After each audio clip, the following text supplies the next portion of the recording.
And this hangout is on the air and live. Okay. ETM Hotep, and I apologize for the late start for those who are tuned in or watching live right now. And we'll give a second for people to tune in and watch live. Then also those who are watching on the archive, then ETM Hotep, welcome. Welcome everyone to another Divine Words Wednesdays with the Seshew Medew Netcher. And before we begin, everyone on the panel, if you can just introduce yourself so we'll know who's with us and who's going to be helping out for tonight. ETM Hotep, this is Sin Antoine Germain, or Brother Antoine Germain. I'm excited to be helping out this evening as we translate and transliterate for Divine Words Wednesdays.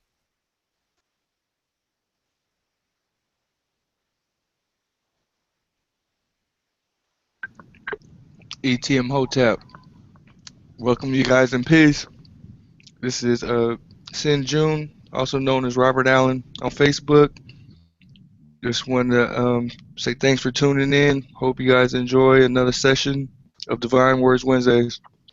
Hotep.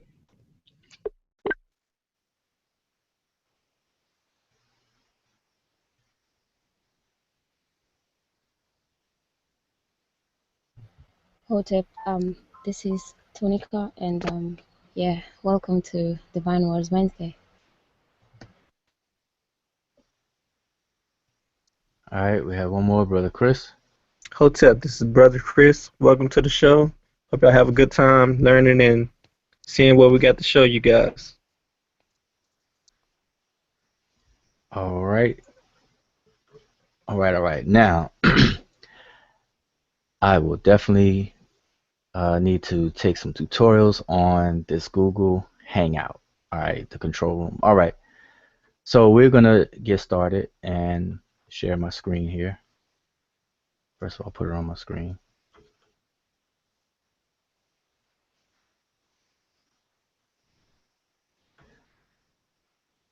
All right. So again, ETM Hotep, welcome everybody to our Divine Words Wednesdays. And we are the Seshew Medew Netcher. And we are a group of like-minded individuals who we have aspirations, of being true scribes of divine words. We consider ourselves loyal scribes of divine words, and we embrace the importance of learning the languages of Kemet as a means to have a meeting of the minds with the ancestors. You hear the phrase, "Let the ancestors speak. Let the ancestors speak." But the only way that we can allow them to speak or understand what they're speaking is if we understand the language. And fortunately for us, with Kemet, Ancient Kemet, there's a plethora of documentation. Kemet was a very literate or record-keeping civilization, literary civilization. So we have a lot of different documents from papyri to coffin inscriptions, to tomb inscriptions, to temple inscriptions, monumental inscriptions, etc. So we have plenty to work with. And so the people themselves have documented a lot of different things. So in order for us to know what was going on in the minds of the people in those ancient times, it's best for us to learn a language. So this is what we come together and we emphasize and focus on, learning the language. And even in learning the language that we're doing, there's different layers of it, because in ancient times, in Africa in general, the method for recording scientific information or information that the people were concerned about with their environment, nature, and the relationships between human beings and nature and things like that. It was done in what we would call figure of speech today. So, and that includes metaphors, allegories, and narratives that come together and form myths, mythological stories. That was the means by which the ancient Africans recorded scientific data. Now that's being interpreted as religious texts or different religious texts because of the allegorical or metaphorical nature of the information. So if you don't know the realities behind the metaphor, because a metaphor or a symbol is a stand-in for something that is real or true. So if you don't understand or know the realities behind the metaphors, then all you're going to see are a bunch of metaphors in the form of myths, and then that could be interpreted as beliefs or what a lot of people may refer to as spookism. So in learning the language, that's one level to understand what's being said. And then there's other levels where you have to pierce the veil to understand and know the realities behind the various forms of figure of speech. All right. And that's something that we also strive to work on. All right. Now, our purpose for doing the Divine Words Wednesdays is to emphasize the correct method of transliterating and translating by demonstrating examples of how the hieroglyphic script or the Sesh Medew Netcher is translated. So in doing so, we cover three things. One, that Sesh Medew Netcher or hieroglyphs have been deciphered. Two, we show the methods for doing so. And then three, by us doing it, we're demonstrating that with time and discipline and patience, of course, that anyone can do it. All right. You know, all of us, we started off, you know, completely ignorant of it. You know, the signs look just like beautiful pictures. And this goes for all of us. And, you know, you work at it to get to the point where you could transliterate and translate and actually understand and comprehend what is being said. Now, in doing so, we show the translation method. And the method consists of 4 steps. And these 4 steps are pretty much immutable. Everyone goes through them. Whether you're a novice or an expert, you're going to go through them. The only difference is between a novice and an expert is the speed in which you go through these 4 steps. All right. Even someone who would read the language fluently and grew up, if we were to go back in time, would still go through these steps, but it would just be a whole lot faster. So step 1 in the process is to determine the direction in which the signs are to be read. All right. I want to say this too. Prior to attempting to transliterate and translate, there's a lot of information that you would have already be privy to or should have learned by now. So on our Divine Words Wednesdays, we're basically plugging in at a point where we're just showing when it comes time to actually transliterate and translate. This is not intended to be a class. We have classes, and we'll discuss that at the end of our presentation. But this is designed to reinforce the methods, all right, the steps within the method. So step 1, you determine the direction in which the signs are to be read. Step 2, you identify and document each individual sign. Step 3, you group the signs into words to be searched into dictionaries. And step 4, you come up with a sensible translation. Now, step 2 and 3 will become faster and faster for people who practice this, you know, and go through this on a regular basis, because you'll start working from memory. In the beginning, it will be pretty much tedious, and this is where the patience comes in and the discipline. But as you keep up the practice, then you'll be working from memory. So step 2 is to identify and document each sign. And by now, when you even first sit down to attempt to transliterate and translate, at the very least, you should have what's called the monoliterals memorized. And monoliterals are signs that represent a single consonant. Okay, and this would constitute what we would call an alphabet. And there's 25 of them. There's 24 different signs, but one of the signs is doubled, which is the reed leaf to give us the Y. So there's 25 of them, and it's mandatory that you memorize those. So at the point of trying to transliterate and translate, you should already have those memorized. So step 2, you would have those memorized, and then with practice, you'll have others memorized as well. So that will speed up step 2. And step 3, grouping the signs in the words, it works the same way. The more that you work with inscriptions, you're going to start recognizing words from memory, and you won't have to, group them together, look it up in dictionaries. You'll be able to know right off from the top of your head. All right. So those are the methods, and we're going to go through those methods using an example that we've chosen from the Peret Imheru of Ani, or the so-called Book of the Dead of Ani. And this particular plate or sheet is number 4. So if any of you all that are watching and have the Book of the Dead of Ani by whichever author, you have versions by E.A. Wallace Budge, versions by Faulkner, and others. This is plate 4, or sheet 4, as it's also known as. All right, and what we're gonna go through is on from the middle to the on the left hand side, where you see the 2 figures hand in hand. All right, and particularly what we're going to go through is here. If you can see, let me hide this.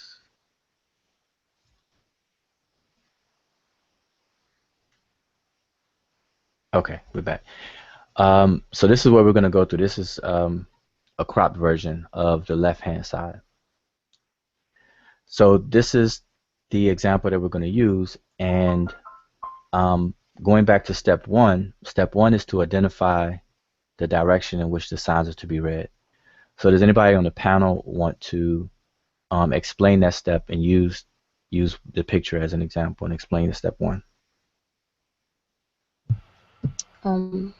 Yeah, we would do that by looking at the direction in which the signs are facing, and in this case, we usually would look at signs of birds, animals, or people.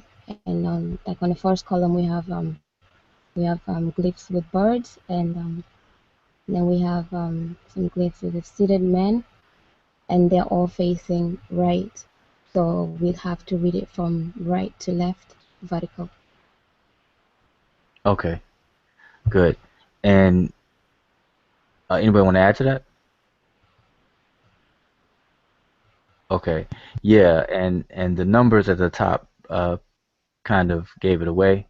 Is numbered from right to left, and these numbers here are just so that we can make reference to which column we're talking about. But all right, that's good. So the animals and the different humans or body parts and things like that. And the easiest way to remember that is, something that we do every day, all day, is that when we talk to people into their face. We don't get behind people and speak to their backs or the back of their heads. So this is the same way, same concept. You're going to act as though, imagine that you are talking to the animals or to the birds, or in this case here, the seated man, as though you're talking to. So you'll face this way. So you'll be on the right hand side facing left. And this is what's meant by reading from right to left, or reading into the signs. All right, we face the signs. So that's step 1. Step 1 is simple.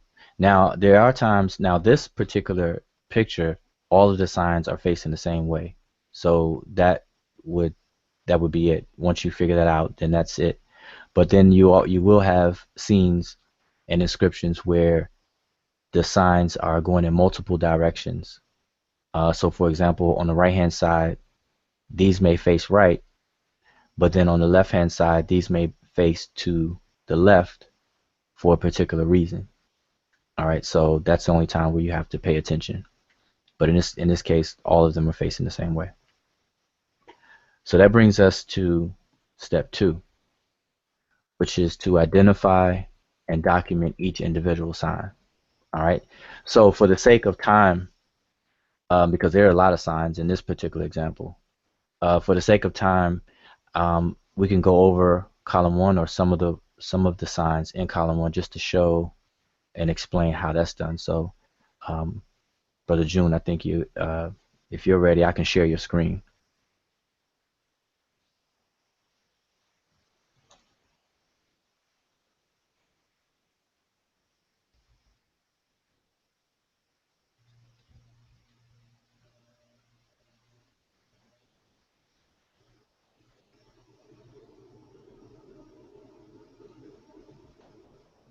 Still there? You still with us?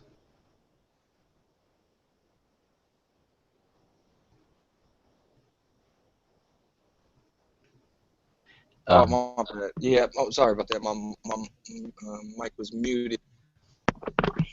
all right. I have it locked on Okay, you. you can hear me now. You can Yeah. hear me now, though, right? Mm-hmm. Okay. Yeah, so today we're going to be using the sign list. There's a link for it in the descriptions down below, mdw-nTr.com. And like Sable Ujao said, we're going to be just dealing with the first column. So the first sign we see in this column is the cobra. So to find this, look through the sign list at all the different categories. And then for this one, it's most likely in this I section, amphibious, animal, reptiles, etc.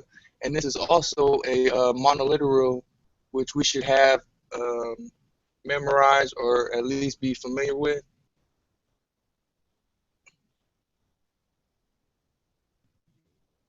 So I open this one. It's the I section. Like I said, I'm familiar with this, so I know exactly where to find it. Scroll down to I-10, and we'll see it right here, I-10. So we're going to gather all the information we can for each sign. We have the sign list, we have the sign written out, the description, and how it can be used. So let me make sure and jot that down, and we just keep working with these signs. The next sign I see looks like I know it is walking stick, and looks like a stick. It's actually in this S category for crowns, dress, and staves, etc. So we would just search around for this sign.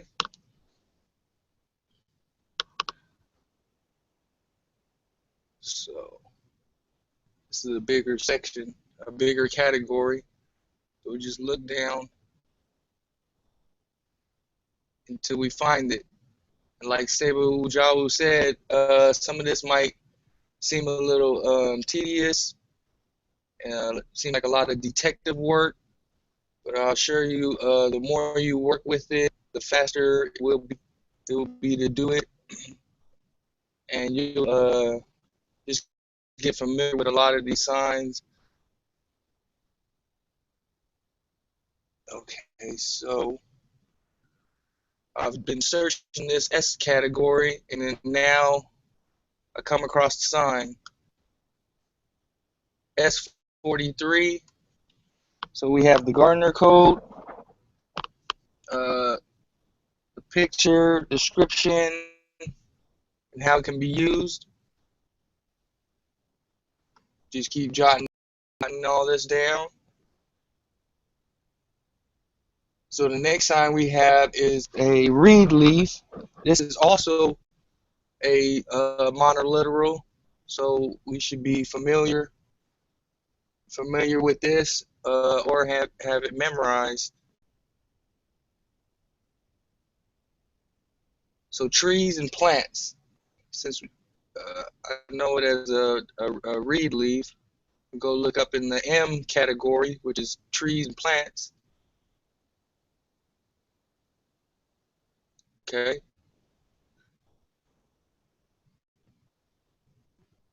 and then we'll just keep searching in this section. You can also use this time to get familiar with some of these other signs you'll be passing up and looking. As we look down in this M section or M category, we will come upon the reed leaf, M17. Reed, how it can be used, logogram, gives you the transliteration,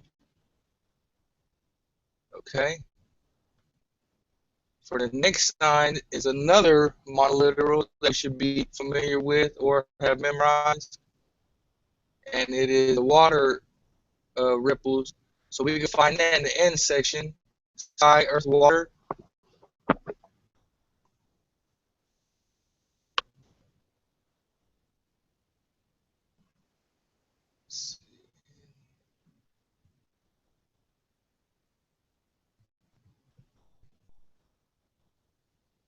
So there's a few. We're in the N category now. We're looking for our sign. We'll find it. I have this one memorized. Like another monoliteral, N35, and we see it here, N35.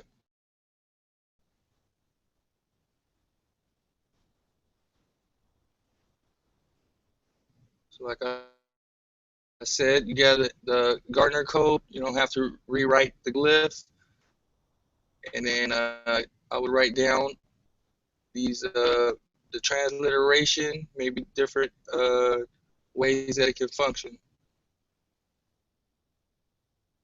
Okay, so after this water ripples, we have some kind of bird.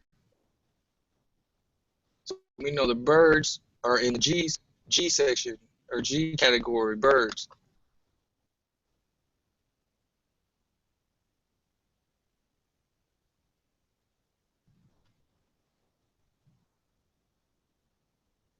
So I'll search down until we find this bird. We didn't have to go too far. Description is a falcon, and we have the phone right here. Let's see. Oh, I went too far.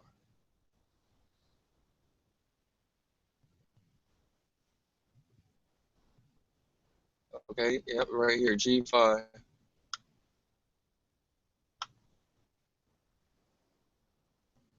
Okay, so after G5, we have what looks like a stroke.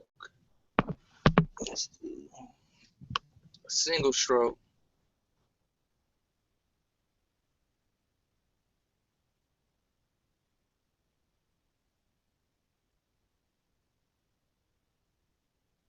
So we have there is a category for strokes, Z category, strokes.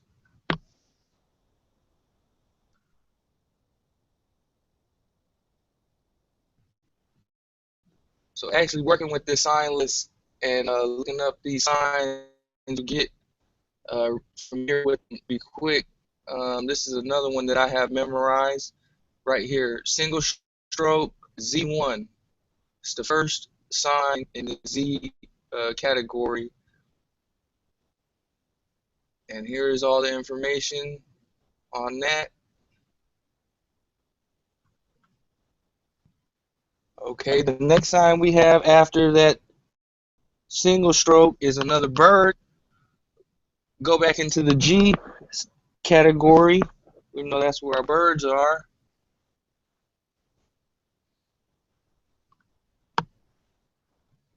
And we just search down until we find this bird.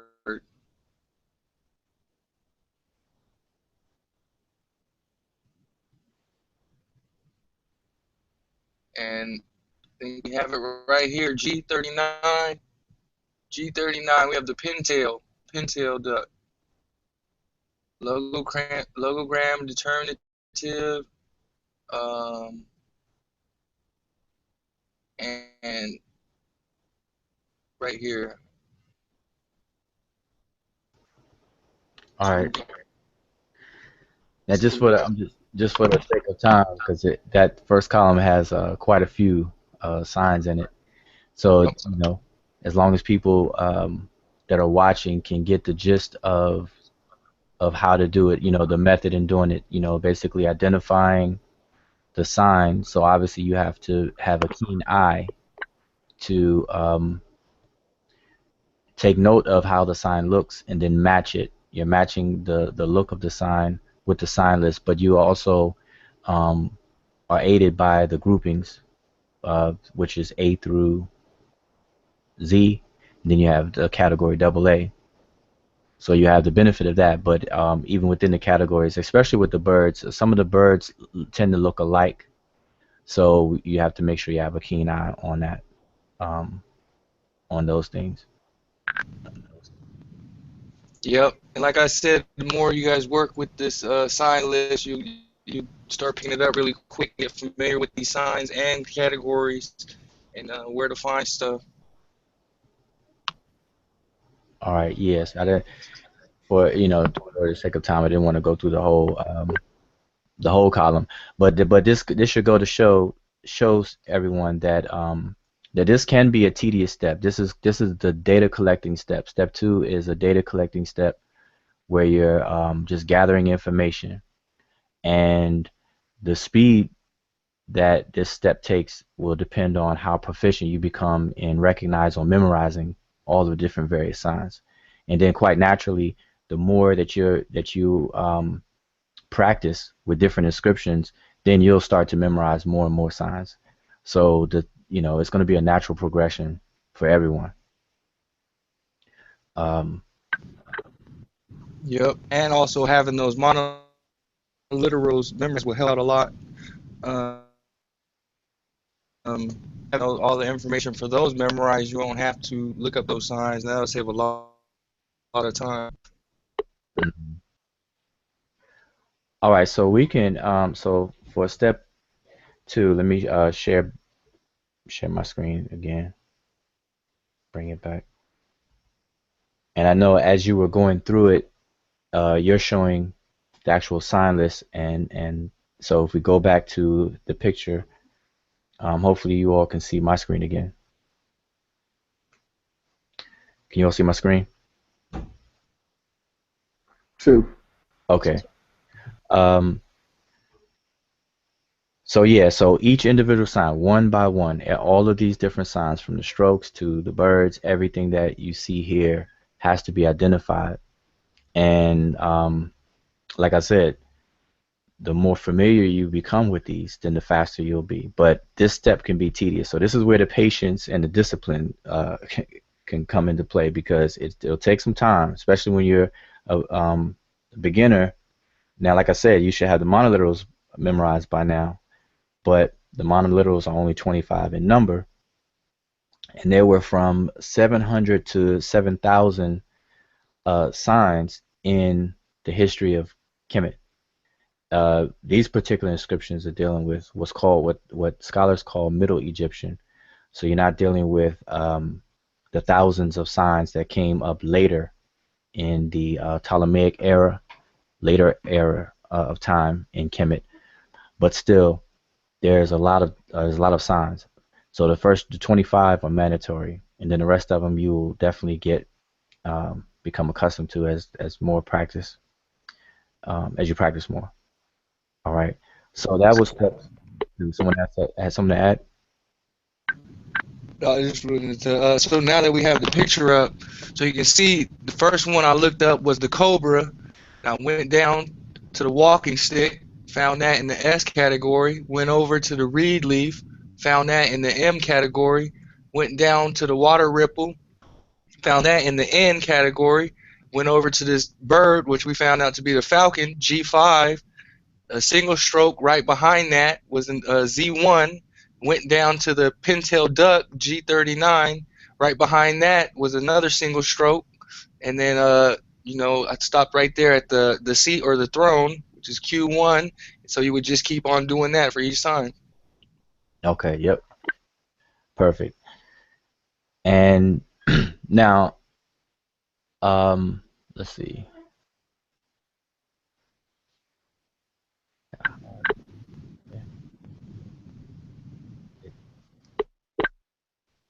Someone else joined us? I saw another. Yes, Sindemo. All right, let me include him into the hangout. Can't leave him out. All right. Hotep, son demo.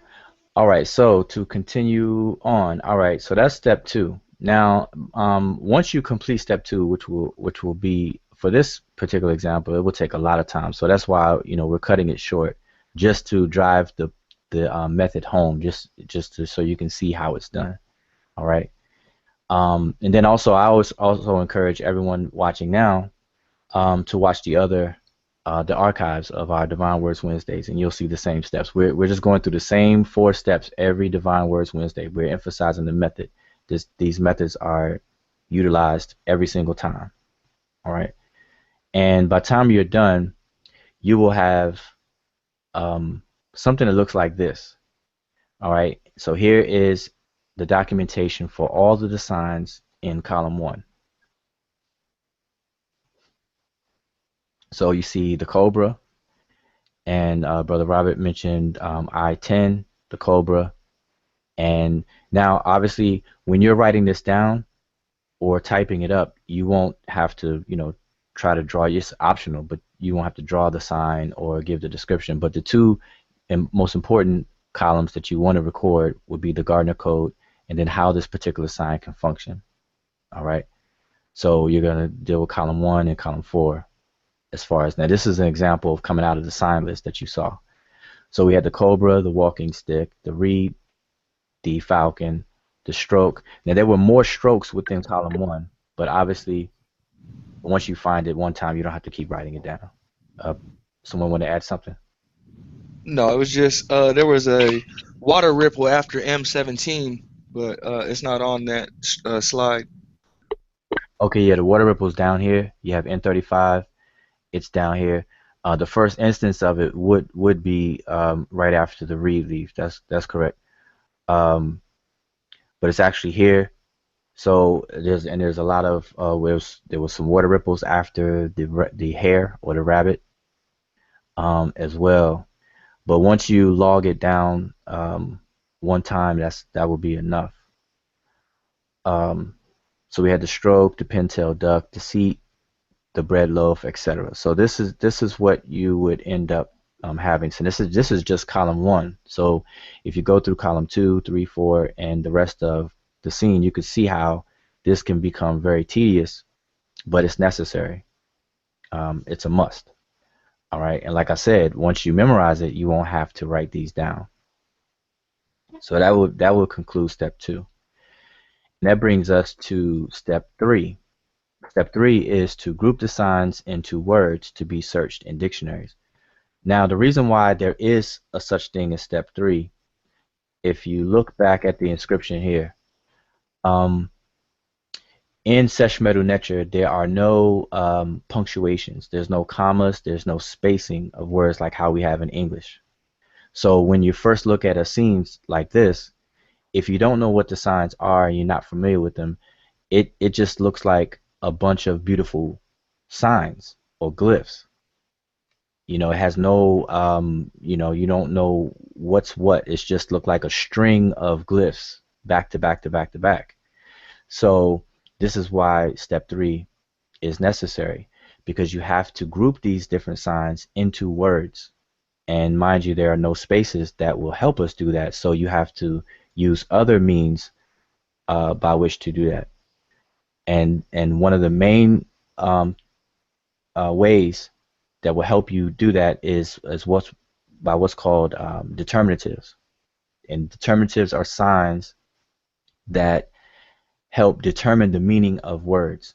And the reason why determinatives can help us section off words or group the signs into words is because determinatives, for the most part, with very few exceptions, they're at the end of words. So once you start to recognize the determinatives, then you'll know where one word ends and another one will begin. And then there's words that don't have determinatives, but as you put practice and time in, you'll be able to recognize those as well. So in step 3, Brother Antoine, if you want to go ahead and explain how, or your groupings, and then how to look it up in a dictionary, and I can share your screen whenever you're ready. Sure, no problem at all. As you stated, there's no separation of words. There's no punctuation, and so as we begin to study the Sesh, you start to use different tools or different techniques to help you identify the ending of words and the ending of different phrases. As he stated, we use determinatives. Also, sometimes I will look at the stroke, kind of lets us know it's helping me out and determine a word. Different suffixes or different endings that are added to determine masculine and feminine also help in section off words. So for my first group of that I'm looking at, I see the Papyrus of Ani has conveniently placed a grouping of words in red for us. Now that red may seem familiar. You may see that red in some of your other texts that you consider to be special or holy. But here it is initially in the Papyrus of Ani. And so the first thing I would probably put together if I was to grouping would be the first four glyphs, the I-10, S43, M17, and N35. And it's this formula here is pretty popular and pretty consistent. You'll see it throughout a lot of the stelas and glyphs and papyruses. And so as I look those up in the dictionary, the first four glyphs, I would type in I-10, S43, M17, N34. For the sake of time, I'm going to go ahead and pull it up for you. I'm looking at page 820. I'm using Vigus 2015, page 820. And as you see, it has D, Medew N. And so it says recitation by, recited by, or we like to use word spoken by. So that would be my first four glyphs. The next glyph I would see would be my G5. And so I would type in G5, and the G5 behind that glyph, it has a single stroke. So that single stroke is letting me know that that word is to be taken, to be used literally. And so I type in G5, and I get to page 565.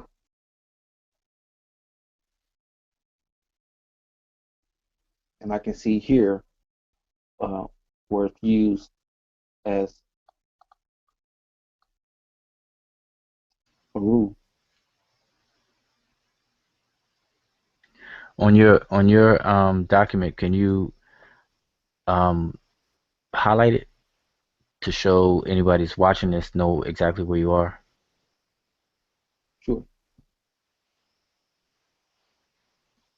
Let's see.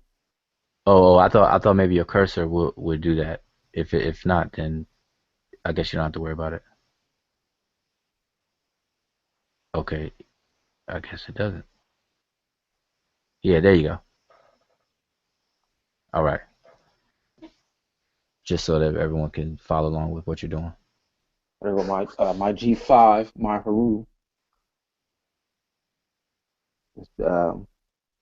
uses a divine title. And so next I would type in G39.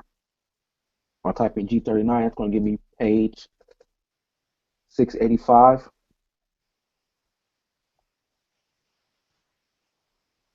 And on page 685, I get SA. That just means sun. And once again, it has a single stroke behind it. So let's know it's literal.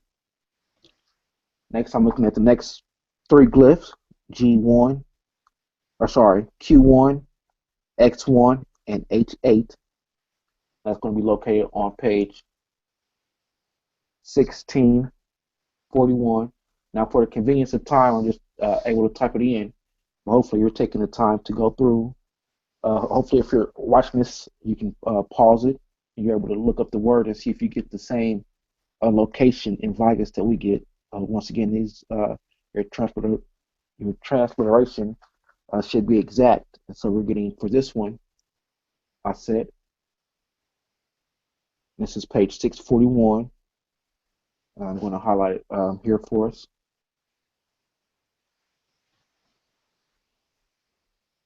As you can also see different other forms of the word may be written in as well.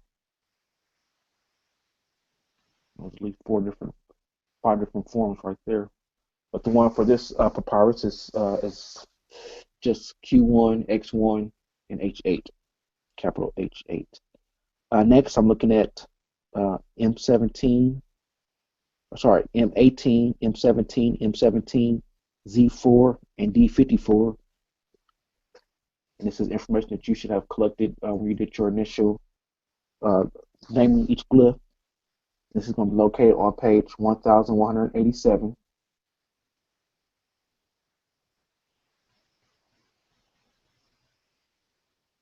And it's just II, similar to E. When we say Imhotep, that's II, and it means to come or to arrive.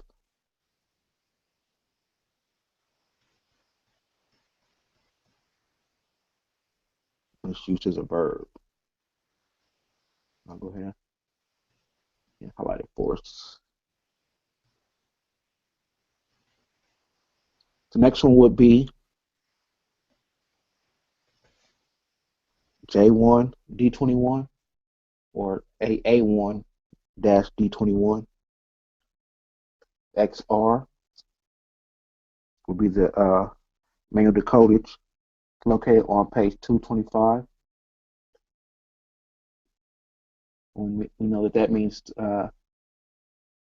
in the presence of, before, from, or to. And it has the H with the curve up under it, and the R, which is diacritic, and then we use the manual decodage for the computer, which would just be XR. Next, we have several glyphs, and we're able to categorize these. We have E34, N35, N35, F35, and A40. Those are your Gartner codes for the next words I were able to group together. That's actually located on page 404. This is actually a title or epithet, as it's known. We see it listed here. Let's see, 1, 2, 3, 4, 5, 6 different ways using the glyphs. The one we're looking for in particular is right here. As you can see, it also has a determinative of the seated netcher behind it, and that kind of helps us out as well in breaking the words. It is one Nefer. Next, we want to W25 and 35, which is going to be on page 2382. INI. It just means to bring, fetch, or carry. Let's see if I can highlight it for us. Bring, fetch, carry, or remove, steal, overcome, reach, uses a verb, INI. You can also see it up under here is another definition of meaning, so we would definitely take note of both of those to figure out which one would be useful in our translation.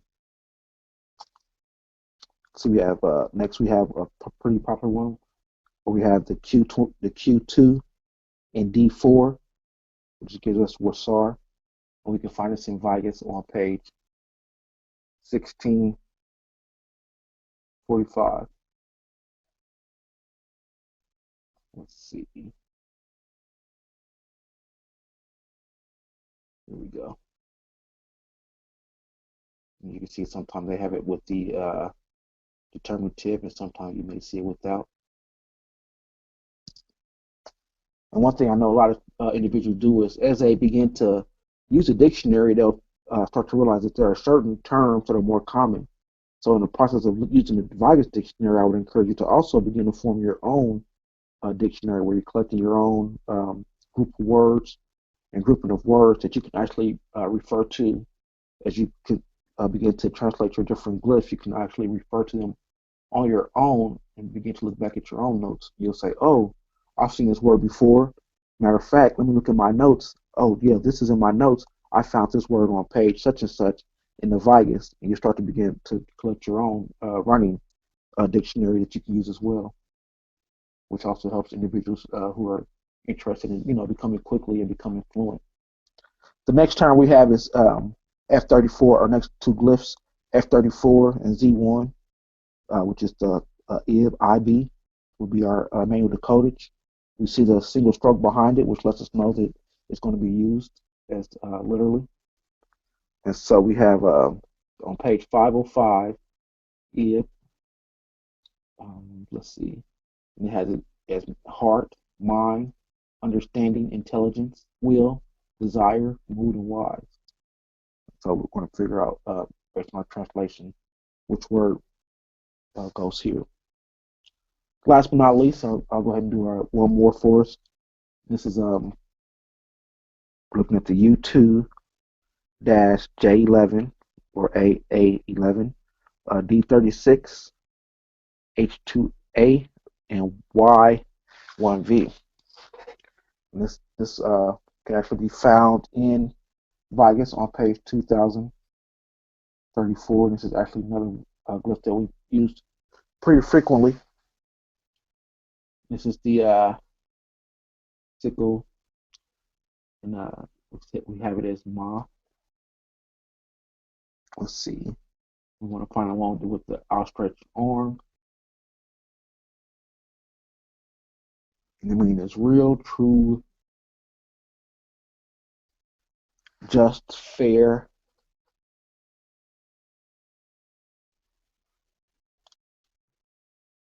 Right, correct, proper. We see it several different times with the arm stretched out for us. Let's see. Here you can see it with the true and right. And then we're looking for the one with the arm. You also see it here as right, true, just, fair. I think this is actually the one that we listed.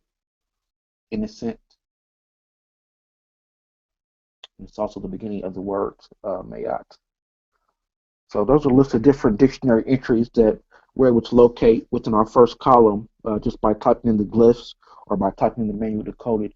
Hopefully this is helpful for you, and hopefully you're beginning to use the dictionary more frequently and becoming more acquainted with this method, step 3 of the process. Okay, excellent.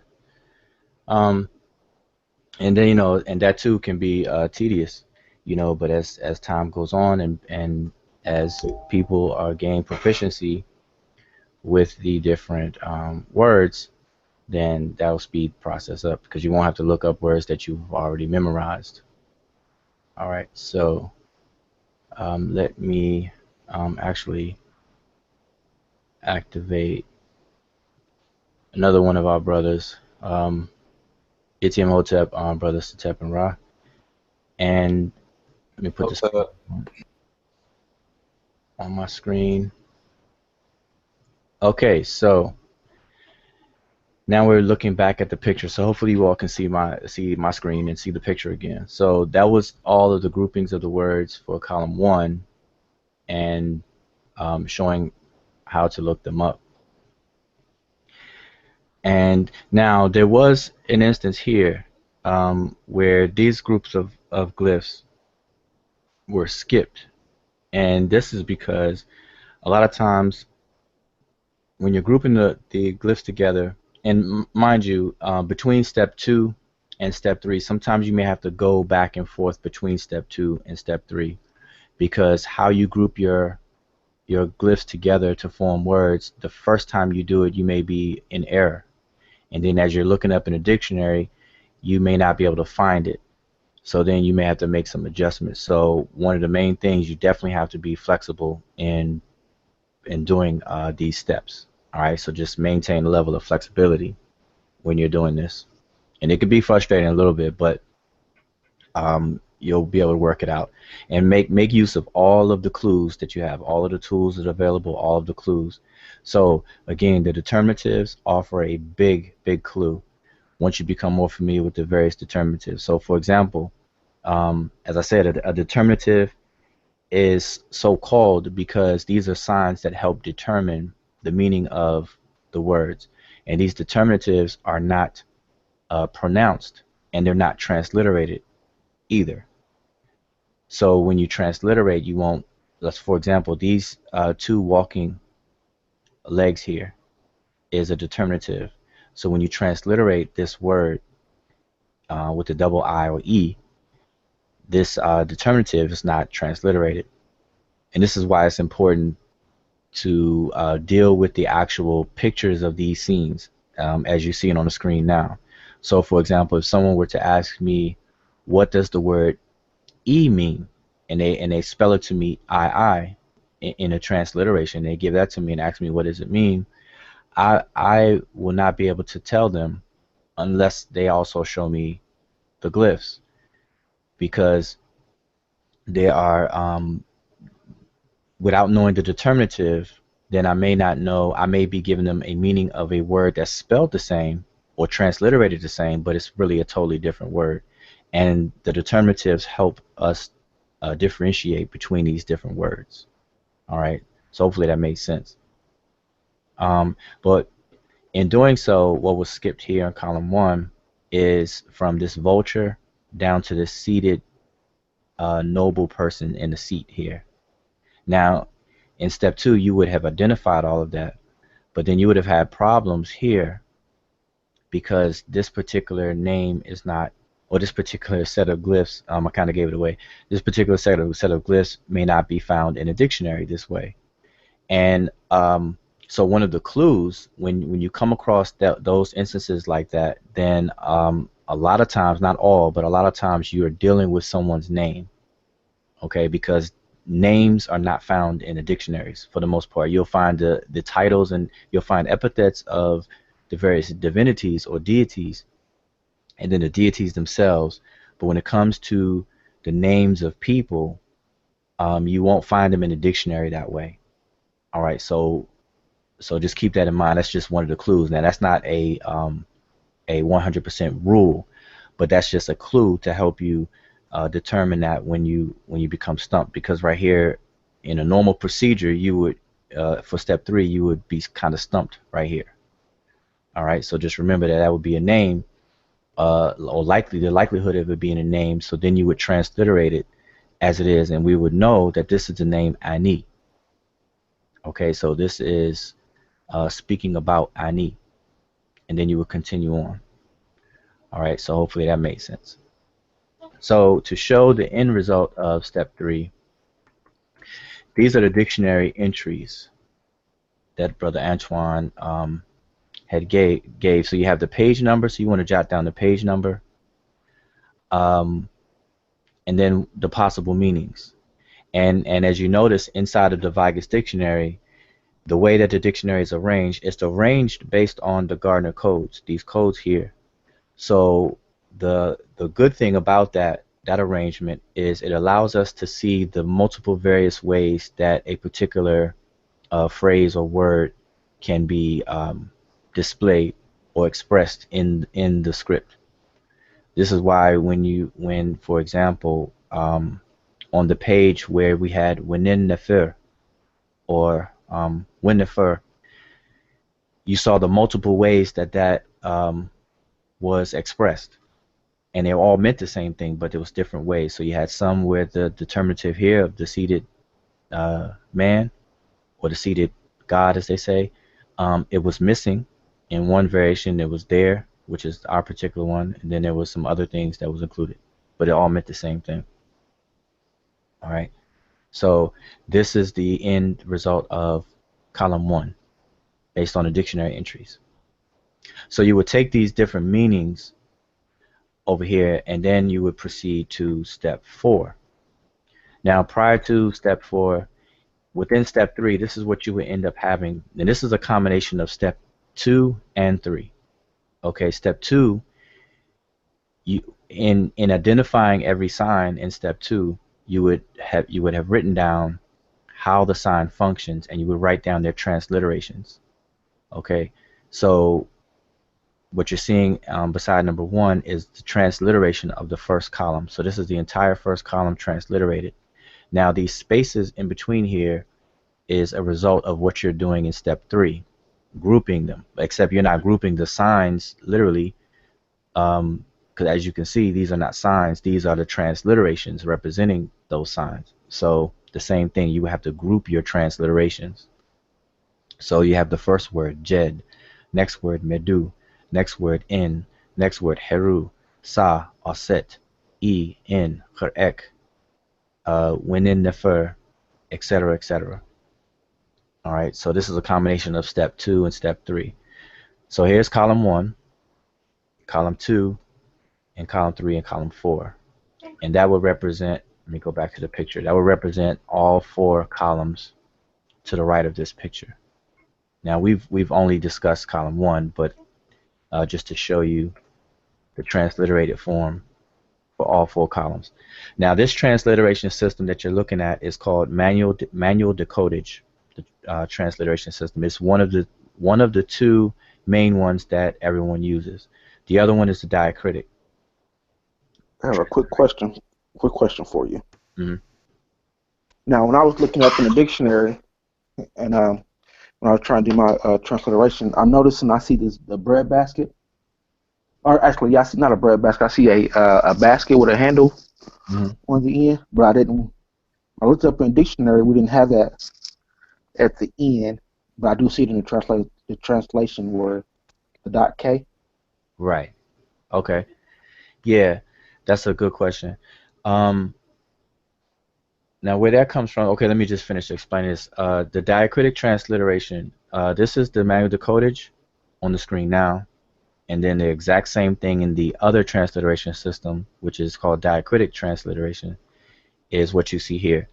And diacritics are these small marks or symbols that are around different letters. Like here you have the curved line under the H. Here you have the dot under the H. And the equivalent in the Manuel Codage. Manuel Codage is case sensitive. Okay, so instead of the H with the dot, we have a capital H. All right, instead of the H with the curved line, we use an X. Okay, so the beauty of, or the benefit of using Manuel Codage is that you don't have to use all of the different diacritic symbols around the words. And this is useful for digital media such as emailing, social media such as Facebook, etc., where our keyboards or these mediums won't allow us to use diacritics without going through a lot of hoops and applications you have to have running and things like that. All right, so Manuel Codage was created for that purpose. All right, now in a lot of printed materials such as books and things like that, you will see the diacritic version. All right, so it is always encouraged to learn both transliteration systems. All right, learn them both. Okay, so back to your question. Yeah, the K in here, so it's transliterated where you have ker, ek. Now let's go to the picture, and you'll see this here. This is which represent the X. This is a monoliteral, by the way, so you would already know what this is transliterated as and what this is, as well as the open mouth. So the X and the R, the open mouth represents the R. So we have the ker. Then we have a basket with the handle, ek, here. Now this alone is found in the dictionary, .k, and it's letting you know that it is a suffix pronoun, a second person suffix pronoun, masculine suffix pronoun, meaning you, talking about a masculine, in the masculine. So you won't find this full word here in the dictionary, but you will find the components of it. And this is where you would have to have a basic knowledge of grammar, where you have the suffix pronouns and things like that. So you would know that this is speaking about ker once you find out what ker means. So let's see what what that was in the dictionary, which is here. If you can see my cursor, from page 825 in the Vigus Dictionary, we have "ker," and it means in the presence of, or before, or from, or to. So if you add here "ker ek," this is a suffix pronoun, masculine, so it's in the second person, so it means you. So it means in the presence of you, or in your presence, speaking to a masculine or male. All right, so that's how you would determine that. But again, like I said, you would, at this point of sitting down and transliterating and translating, there are some basic, very basic fundamentals of grammar that you would have learned, or you should have learned by now at this point. Okay, and though that information would help you out. We had the brother Asar Imhotep just joined us, and Okay, let me include him because I know it's muted. And we are going to that was a good question, though, Antoine. activate your now you are in the broadcast. Etim Hotep, brother Samhotep, and welcome you to hanging out with the Seshew mdw Netcher. And you can guess give roll call. I'm not hearing you if you're speaking.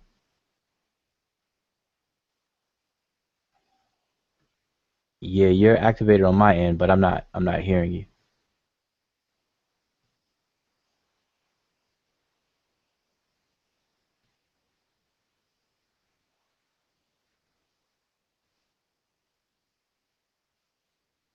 And I guess while you do that, I just will again welcome you to the hangout, and to kind of bring you up to speed. If you can hear me, I still can't hear you, but if you can hear me, just to kind of bring you up to speed, we are going through the methodology of translating, and we're going through the four steps in doing so. So we're basically at our last step, actually, where of course, quickly, step 1 is to determine the direction that the signs are to be read. Step 2 would be to identify each individual sign. Step 3, which is we just completed, would be to group those signs into words using all of the clues that we utilize, like such as determinatives, knowing the suffixes of words and things to determine where one word ends and another word begins, and then looking them up in the dictionary. And then now we're at step 4, which is to come up with a sensible translation based on the data that we collected in all the previous steps. So we're at step 4, and we're basically, if you can see my screen, let me go back to my screen. And by the way, I still can't hear you, so while you're working that out, I'm just going to jump back to my screen. So we're basically detailing column 1 in this example for time purposes, because it would take us entirely too long to detail every single column. So for column 1, we're going through the steps in more detail, but we can discuss the rest of the scene. So we are at step 4, which is to come up with a sensible translation based on all of the definitions that we collected from step 3. So Testing. Yeah, there you go. I can hear you. Oh, okay, I'm sorry. Yeah, so yeah, I can pause here if you want to introduce yourself real quick, and then we can have a discussion. You know, once we finish step 4, we can all just have we could vibe and have a discussion. All right. Well, I'm a Sarum Hotep. I'm just a regular guy who lives in Philly. All right. Yeah.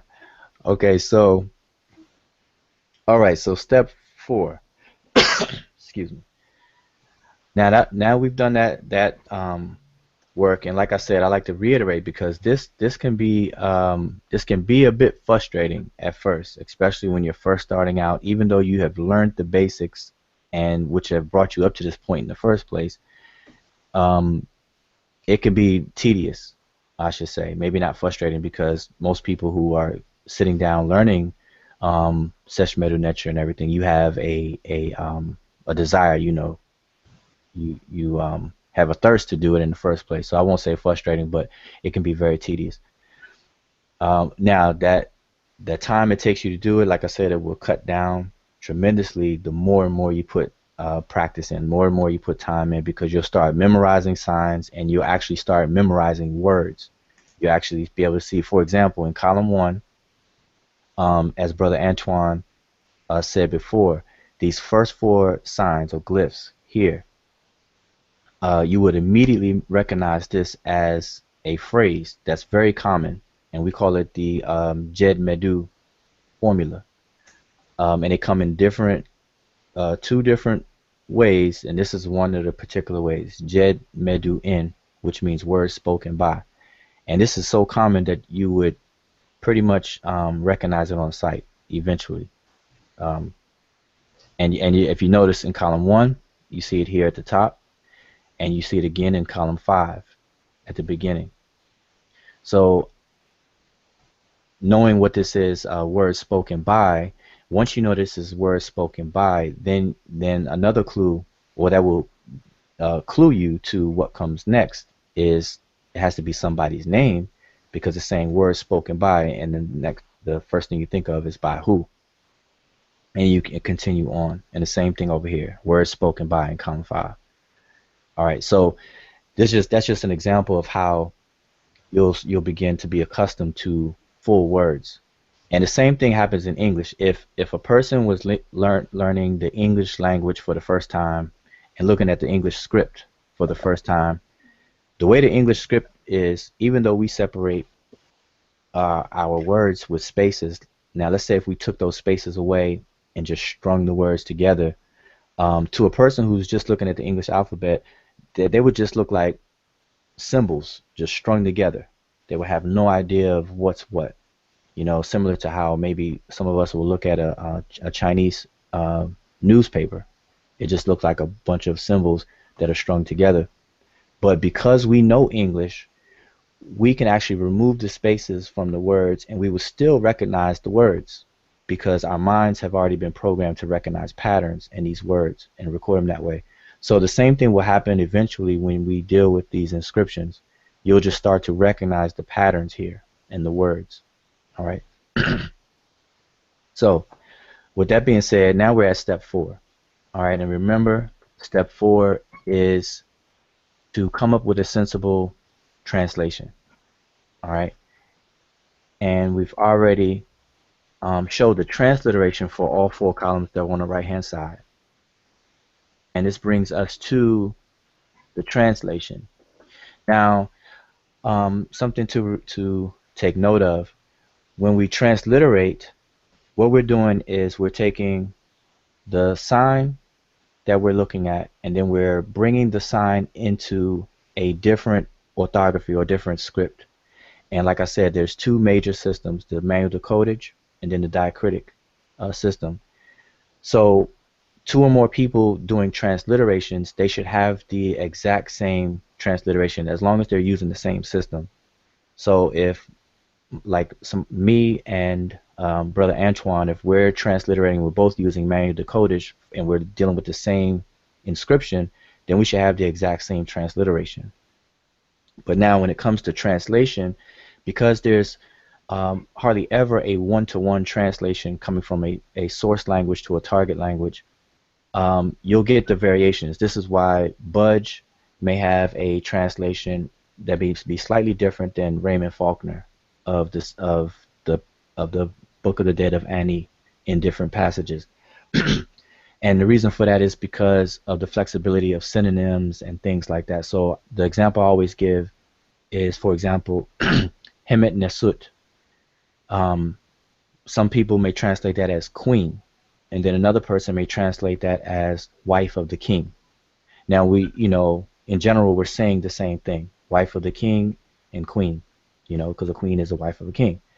But as far as what you see on paper, what's translated, it may be a little slightly different. So the translation should all be in the same general area of meaning. but they may not look identical. All right, so I just wanted to make that note. So here we are with column 1 being translated as words spoken by Heru, son of Auset. I come to your presence, Winnefer. I bring to you Ani, whose heart is true, coming forth from the balance. He has not done wrong against any god or goddess.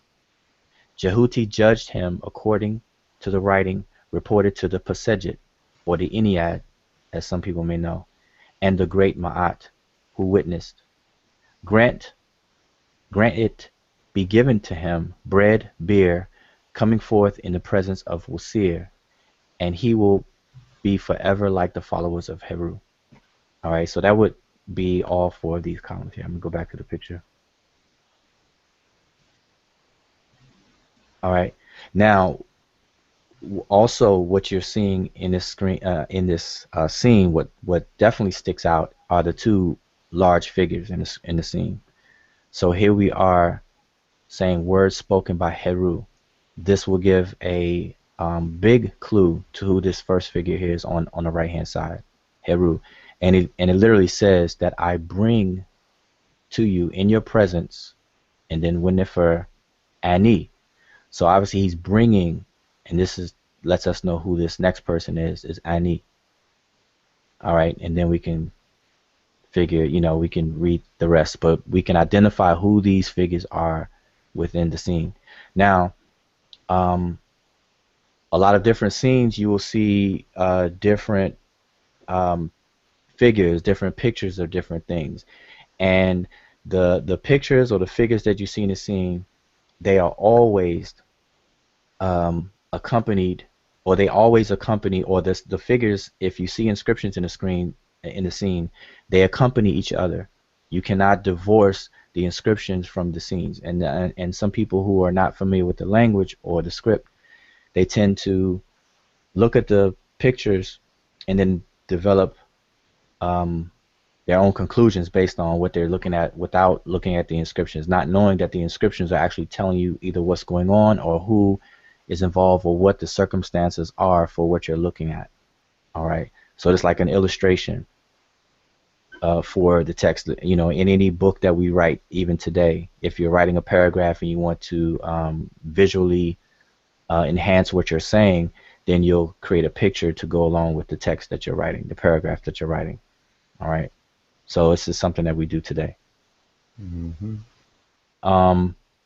So with that being said, that pretty much concludes the 4 steps. Let me go back to the 4 steps again. So remember the method. Now these 4 steps are immutable, no matter if you're a novice or an expert or even a person who lived in ancient Kemet reading Sesh Medew Netcher directly.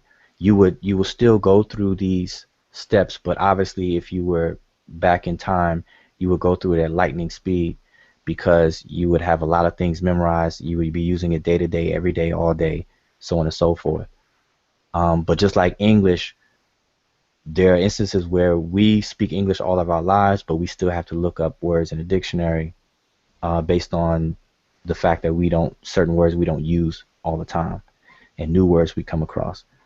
So the 4 steps again are: 1, determine the direction in which the signs are to be read, which is pretty quick. Step 2, identify and document each individual sign. That will become quicker once you memorize more and more signs. Step 3, group the signs into words to be searched in the dictionaries. Again, that will be quicker once you start to memorize words. And then step 4, come up with a sensible translation. Now, mind you, in all these steps, step 2 and 3, you have to remain flexible, because you may group some signs together and then look for that group in the dictionary and you can't find it, or it may not be exactly the way it is. And we have to remember, inside of these inscriptions, some of the signs are omitted based on aesthetics or different reasons, space in whatever the medium that it's being written on or carved in, or whatever the case is. And then some things are abbreviated, such as names. Names are heavily abbreviated. You may have endings. The feminine ending may be omitted. The the what they consider an adjective, a derived adjective, or what some scholars call nisbi, the ending, that Y ending may be omitted and may not see it. But these are all things that you would develop and come across as you put this into practice. But with that being said, we can open it up for a discussion. I'll leave the picture up, or I'll bring it back up. If anybody has anything to add or comment, and we can discuss the rest of this image. But yeah, I'll open it up so anybody can chime on in. Oh no, I just oh, this is plate. Reminder audiences, this is plate 4.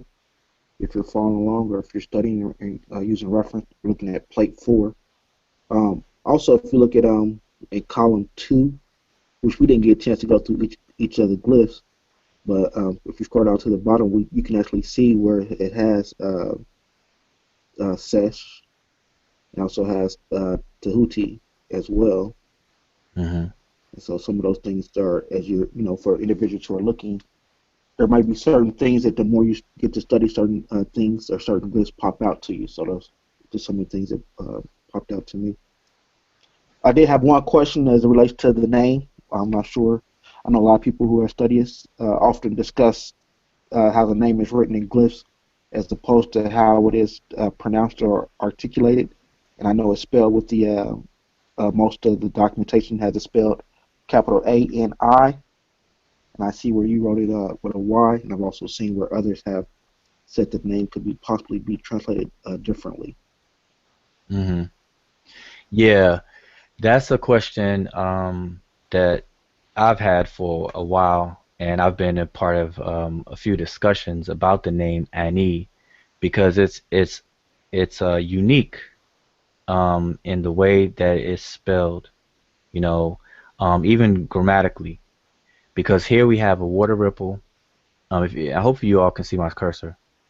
The water ripple, and then we have 3 strokes here. Now that water ripple and 3 strokes are usually placed at the end, and it denotes a suffix, a first person suffix for we or us or our, if it's possessive. But in this case, it's in the middle of the name. Now there's a few places within this papyrus where the same name is spelled slightly different, or shown up slightly different. But in either case, this name is a bit unique and odd, and I believe it's still open. People are still discussing it, and I'm not sure if there's been a definitive explanation of why the name was spelled this way. I know a couple of the possibilities that people have been discussing is that the name or Ani himself is a foreign name. Mm-hmm. That's one possibility. Another is that there are some tons of glyphs that are omitted. I know a good elder that I have had a opportunity to speak to, Elder Raymond Davis. He gave another possibility that the name means our old one or our elder, and that this N or the water ripple and the plural strokes are graphically transposed. So there's a couple of options out there, and we just have to weigh in. Or maybe Brother Samotep, you can weigh in on that. Yeah, those 2 interpretations are possible. I would literally transliterate consonant-wise the name RNWY, because for me the vulture is a nasalized uvular trill, which is a R type sound. But given that this is New Kingdom, that's kind of iffy as well. But as far as the latter interpretation given by Raymond Faulkner, Raymond Davis, if you look at plate 4 on the right hand side, where Ani has the And you know, in in kind of Kenya and Tanzania and whatnot, you still see these kind of rituals being done, especially among the collagen, where they have this like butter that is placed on the top of the head. That's what you see on his head, and they make these curls with their hair with that type of butter. If you see it, but that's not important. Um, what strikes me is the determinative next to Ani's name Hmm. in that particular section. So I'm looking at for those. I'm not even paying attention to the screen. So are you have your mouse or cursor that you can circle it? Yeah, I'm showing Yeah. the fuller picture, and I'm circling right here. Yeah. So when Raymond Davis says something about our elders, you know, the word for elder and the word for ancestor and actually the word for king derive from the same root. Hmm. And one of the symbols that you see often of words for ancestors, even though it's not exact here, but it's within the same context, because this one is probably associated with some kind of royalty, is the seated man with the flail Hmm. determinative, which, you know, and I can't see if that's just a hand or something else in his hand. Yeah, that's the flail. That's the when I blow it up, I can't blow it up right now, but it is the one with the flail. Yeah, but this, like, at least I'm looking at the book. So I have the, I don't know who did this dang book, Wasserman, or who's it attributed to? Faulkner or Wasserman or Golet. Anyway. Okay. Um, and so it looks like his arm is sticking out or he's holding something like a. Any of y'all have the book that y'all can see? That y'all can see at least what I see? Yeah, yeah. Yeah, so it's up on the screen. It's well. Let me see if I Because can. I know the screen is not going to show it too well, but I'm saying for those of you who have the tall book of the Yeah. Papyrus of Ani, you can see it a lot clearer. Yeah. Yeah. While Yes. you're discussing, I'm gonna see if I have a if I can blow it up better. But while you're discussing it, but yeah, that's Is that a sectrum or is that a sectrum or See, I don't know. That's the point. But anyway, I just wanted to say that usually, what I'm coming to discover is that, you know, a lot of times when you see these seated figures, it represents elderhood and ancestralhood. hmm Um, and so, you know, I don't know, you know, how we would be able to verify, but it looks like, you know, my first interpretation is that he's a foreigner. That this is a foreign name. And he looks like, I don't know if you've seen those groups in that area. I don't know if they're not Beja, but almost like a far type folks, with the long stringy curly hair. hmm He kind of looks like one of them. hmm Um, and it'd be interesting to see. See, this is another exercise, not necessarily exercise, but a research project that maybe, you know, in the future, as y'all become more competent in the script, that y'all can take on and make a contribution to Egyptology itself. And that is comparing the names consonant wise of the figures all throughout, you know, Egyptian history, paying attention to time period and location, with names that exist amongst living groups in that area. hmm And that way we can, in many respects, because names are very unique, and they help to identify a people. hmm And so, you know, in the future, we may be able to identify, if indeed we are to argue that this person is a foreigner, that based on his name, that we can narrow it down to a specific group, or uh, in terms of a singular ethnic group or a group of related people. hmm Yeah, that would be interesting. That would be something interesting. That would be definitely a product that would contribute, because I know that this question is still up in the air. The verdict is not in on the name Ani. And then you also, like, we're saying foreigner, Hmm. but at the same time, he has a very prominent papyrus Hmm. within the Kemet, the Remich context. So, like, how did that dynamic happen if he's indeed a foreigner, or is it grouped up with, because as we know that Kemet was a confederacy. Hmm. So is this an indication of one of the more dominant other Hmm. um, broader ethnic communities within Kemet? So not exactly a foreigner in our sense today, but.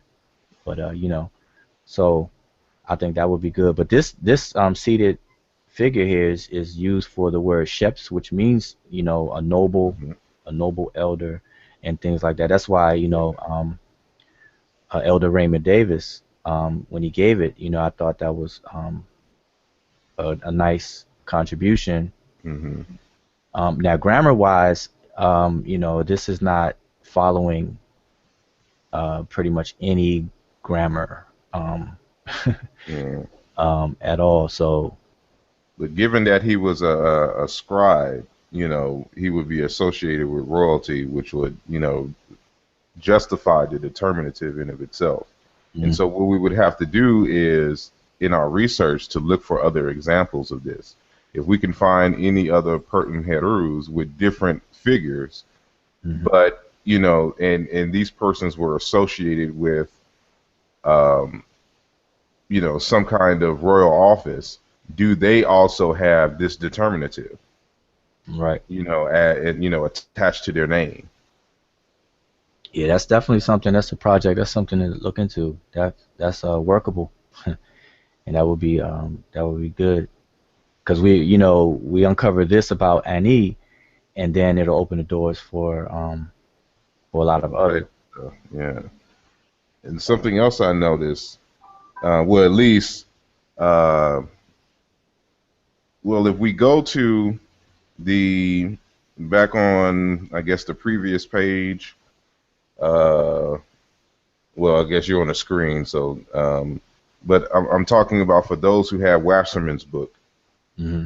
and to go back to that interpretation thing, that you'll find slightly different interpretations. I know when you look at Budge's, he has a totally different, well, it's totally different, but it's the point I'm trying to bring out here is that these differences in interpretations could be big, and why it's imperative for us to be able to read the script for ourselves, to see who was more closely aligned to what is probably the intent, the original intent of the message, being written in a script. And I'll just read the translation given by Wasserman, and that is, I guess it says, what column is this starting? It should be starting from column 5. It says, "Thus says Ani, here I am in your presence, O Lord of the West. There is no wrongdoing in my body. I have not wittingly told lies. There has been no second fault." And, really want to just stop there and get your interpretations of what that could possibly mean. In terms of here I'm in your presence, O Lord of the West, there is no wrongdoing in my body. I have not wittingly told lies. There has been no second fault. Hmm. And, one thing that comes to mind, or one question that comes to mind is this talking in the sense of Ani not being perfect, but, he learned from lessons. He didn't willingly lie, or something to this nature. Like, he didn't try to, um, he, if any wrongdoing happened on his person, it wasn't done intentionally, Hmm. and that you found no second fault. Meaning I repeatedly done it again.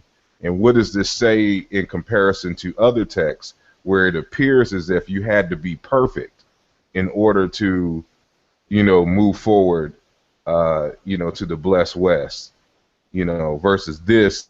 interpretation here, where it seems like he's acknowledging, you know, possibly, I should say, possibly some flaw, but that shouldn't bar him from moving forward. What is your interpretation of that? I'll let everybody else can chime in. This is Antoine Germain. I just give my 2 cents real quick. I think that since any states that have not wittingly told lies, that possibly, like you kind of stated, that possibly if there is somewhere where I did make a mistake, after I found out that I made that mistake, I was sure to not make it again. So that has been no second fault. So once I realized that I had made something I made to allow me to be vindicated.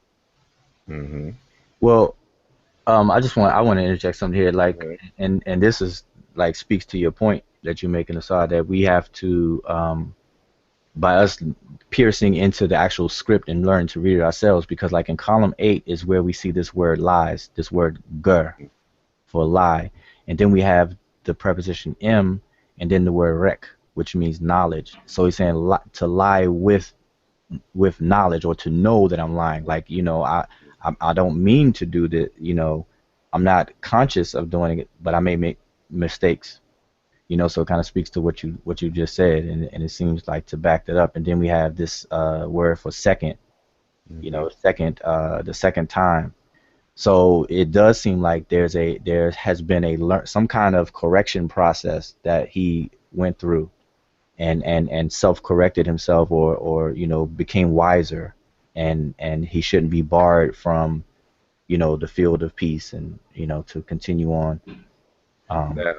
Now I bring this up in contrast to what you may find in the Abrahamic, more specifically in the biblical tradition, more so even more narrowly in the New Testament, to where it's this notion that God forgives me, you know, no matter how many times I've messed up. Versus, you know, here it appears as, you know, he's making the point that, you know, I recognize my error on my own, if so, and I just changed it, you know, not simply asking for forgiveness, you know, but that the value in this is that I've learned a lesson, and that I have not repeated that mistake since.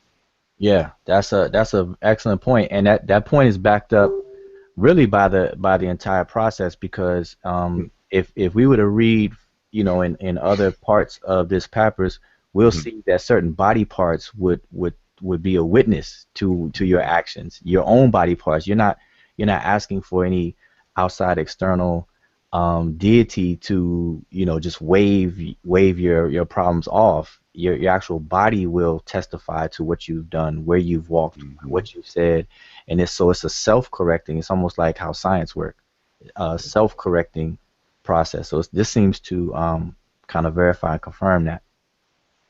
Now, to add also to it, you know, because I'm always doing comparative work, you know, I guess on the previous plate, we go through the judgment scene, where you have the word, I mean, basically the scales of Ma'at, where the heart is being weighed against the feather of Ma'at. Now, while you don't graphically have this this notion in, you know, any kind of paper or walls or something to this nature, you find in the Congo, amongst the Kikongo speakers, the Bakongo specifically, the concept of the weighing of one's actions, and they use a cognate for the word ma'at. And matter of fact, let me see if I can pull it up. Y'all can continue, and because I have a slide with the graphic representation of this concept along with the word, so you can see, and bringing up the point that, you know, we may be able to look to certain external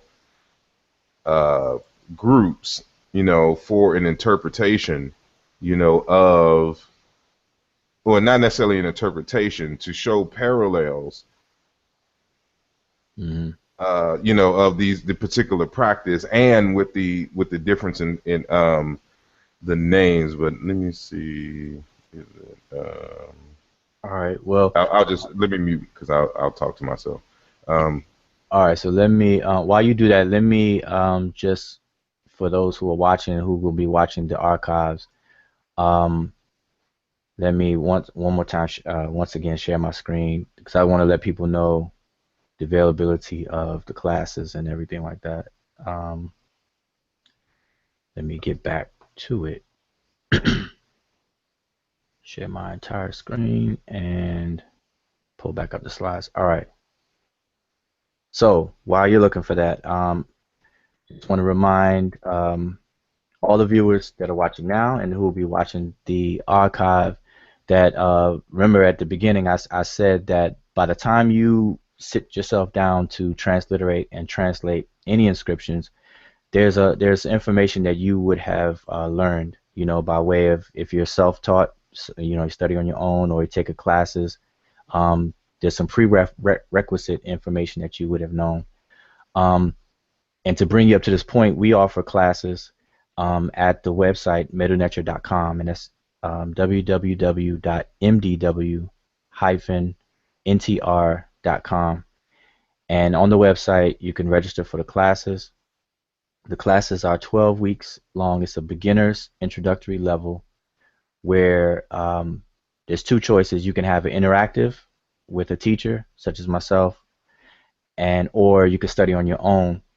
And the goal, or at the end result, is a certification class where you are certified, and you're only certified if you can show suitable proficiency in the information that's covered within the book, the textbook.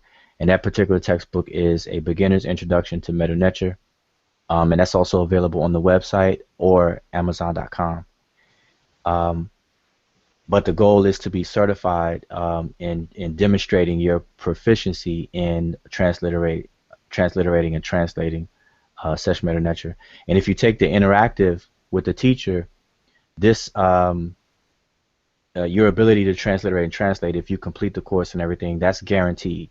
I personally take this seriously, and I extend my help to anyone who takes the interactive course with me, and I make sure that the information is understood and followed. I work with, I answer all questions and things like that. Upon completing and becoming certified, then the option opens for you to actually join the actual group, Seshew Medew Netcher. So our group, Seshew Medew Netcher, everyone that's a part of the group are certified. Now, with that being said, it doesn't mean that you have to take a course with me or with the book to become a member. It's just that you have to show proficiency, which means you will have to take an exam, a proficiency exam that will allow us to know that you have the basic knowledge and things like that. So we want to keep the integrity of the group intact. So that's the only requirement to join the Seshew Medew Netcher group itself. But the Facebook group, it's open to everybody. And the Divine Words Wednesdays, and we also have Freestyle Fridays. Now, the difference between tonight and Freestyle Friday is that on Freestyle Friday we don't use any books whatsoever. No pre-prepared slides and things that you see us do now. We just go straight from memory, off the dome, as we say, and we just tackle an inscription, and it's fun, and it just lets us know, what we've memorized, what we got to work on, and it just keeps us sharp. Myself, I've been doing this for quite a while, but the Freestyle Fridays helps me to stay sharp. It helps to sharpen everyone else, and so on and so forth. So, with that said, you can contact me on Facebook at Wujau, WUDJAU. That's Wujau. People botch up my name so much. You can look for me on Facebook or email me and join the Seshew Medew Netcher Facebook group, or contact anyone in the group. We have Brother Antoine, Brother Satep and Ra, Sister Tonica, Damo, call him Damo, and I'm sure I'm not saying your Facebook names, but Damo, brother Chris, um, Elder Atiba, who's not with us tonight, but he's within the group. Um, brother Black Panther, as you know, as Benjamin Najee. I'm probably pronouncing his last name wrong. Anyway, just contact any one of us. But anyway, so with that said, we can get back into it. So I don't know if you found what you were looking for. Yeah, I found what I'm looking for. All right, let me. Okay, you can go for it. Let me put it on your screen. All right, there you go.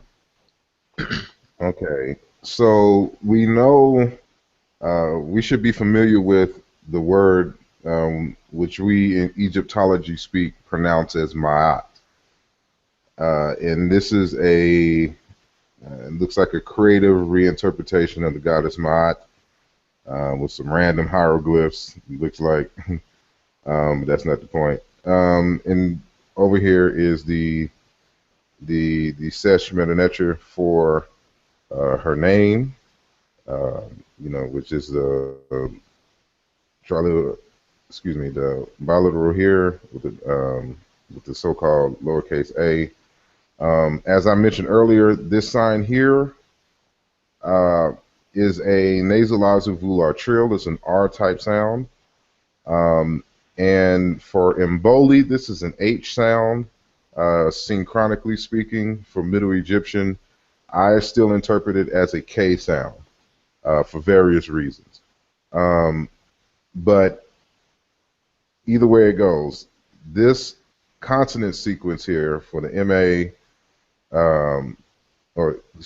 M capital A, lowercase a, dot T, that we see here, and this is the determinative for Ma, which we can tell, of course, because of the feather, which we see up here as well. It has almost kind of the same consonant structure as the word market. So M-R-K-T, or you would say marhit. And, the common definition for Ma'at is truth, justice, straightness, balance, and order, with some other things.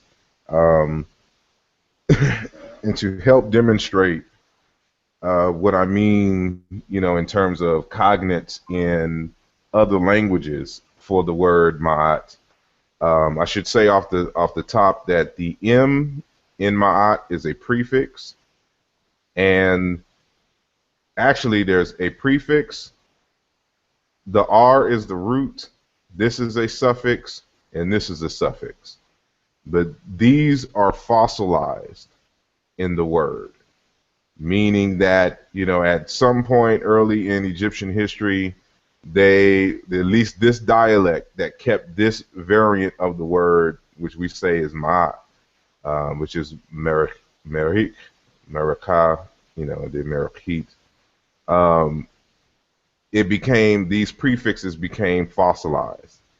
And I'm citing now from Dr. Malana Karenga, who did an entire book on Ma'at, the concept Ma'at, and everything that goes with it, which was actually his second PhD dissertation, which he turned into a book. But Karenga, 2006, page 6, posits that the etymology of Ma'at suggests an evolution from a physical concept of straightness, evenness, levelness, correctness, as the wedge-shaped glyph suggests to a general concept of rightness, including the ontological and ethical sense of truth, justice, righteousness, order, and should be in order, in a word, the rightness of things.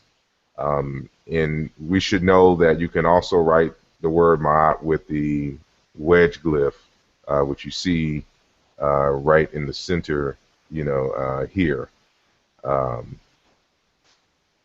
of the, the sickle glyph. I wish it could be blown up a little bit more so you can see, but neither here nor there. I found that Kikongo, really keeps in line the full pronunciation of, the word Ma'at. And as it regards this concept of straightness, in line, so to speak, we have a few cognates here, and so the sound, there's a few sound changes that are involved, in the word. And so while this was historically a K and an H sound in Egyptian, um, in the secondary position, or secondary, or how should I say, the end consonant position in Bantu, it is the NG uh, consonant. So when we're talking about this here, and then this, instead of an R sound, mainly corresponds with L, but in some Bantu languages, it is R, as we'll see here. And then, of course, this M is a prefix, and this M interchanges with N. It also interchanges in Egyptian with N, but more specifically, it corresponds with N in a lot of languages. So in Kikongo, for the concept of straightness in a line, you have line in longa, line, row, foul, a swarm of driver ants on the march, a troop, a swarm, a train of people are fouling along.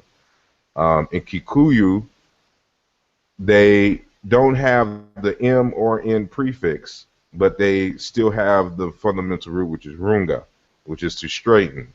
In Chiluba, they don't use the N, but the mu prefix.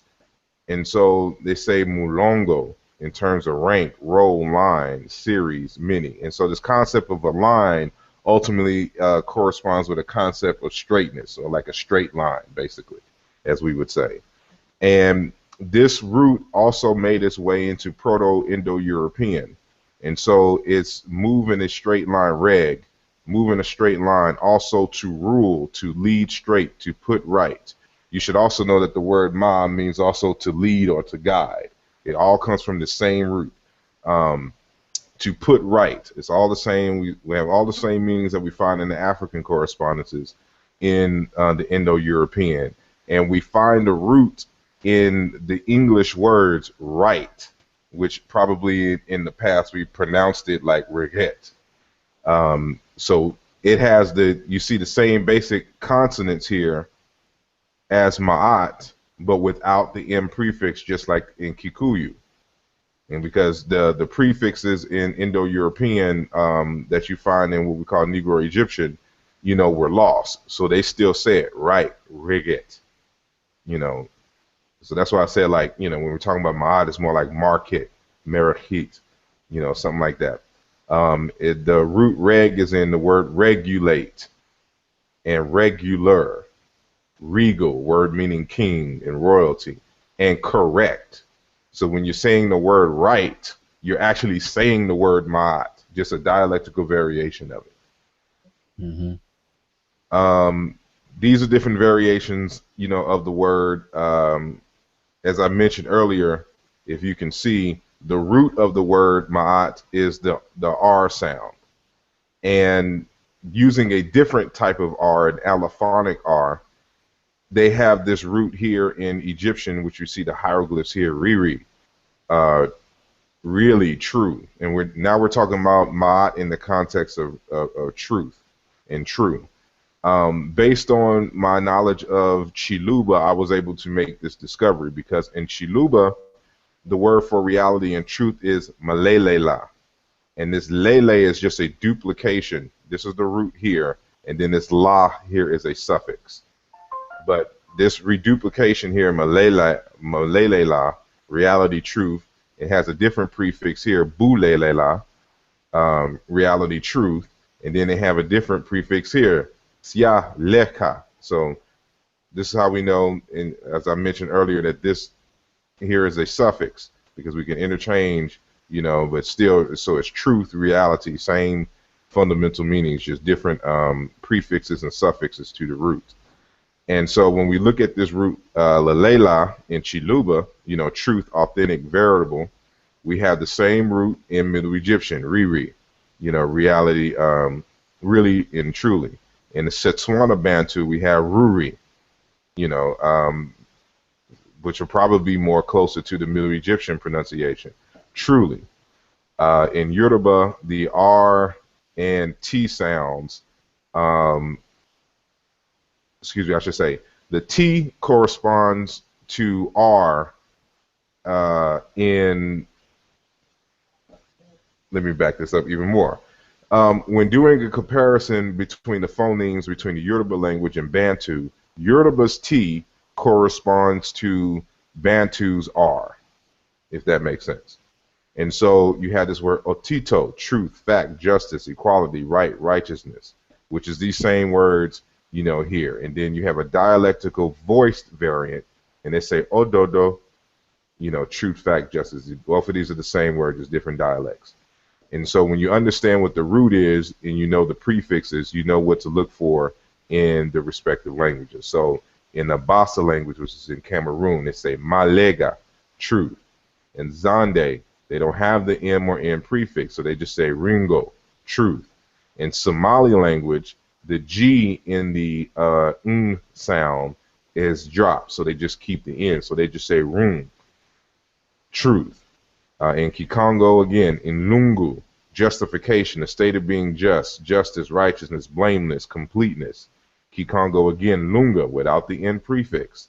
And you see it's a different suffix, different vowel suffix here. So lunga, to be accurate, right, be exact, perfect, etc.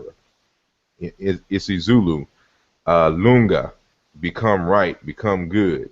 And utalunga, you know, different prefix here, accuracy. And so, you know, all of these are synonyms in terms of accurate, right, truth, reality. They're all synonyms of each other. And so I'm just saying all of that to say, I know this is a kind of a long intro to my point, but so for the audience that is listening and those who are familiar with Medew Netcher, when I make my statement, I want y'all to understand that I'm able to qualify this. So when we talk about, when we go back to the scales of Ma'at, so to speak,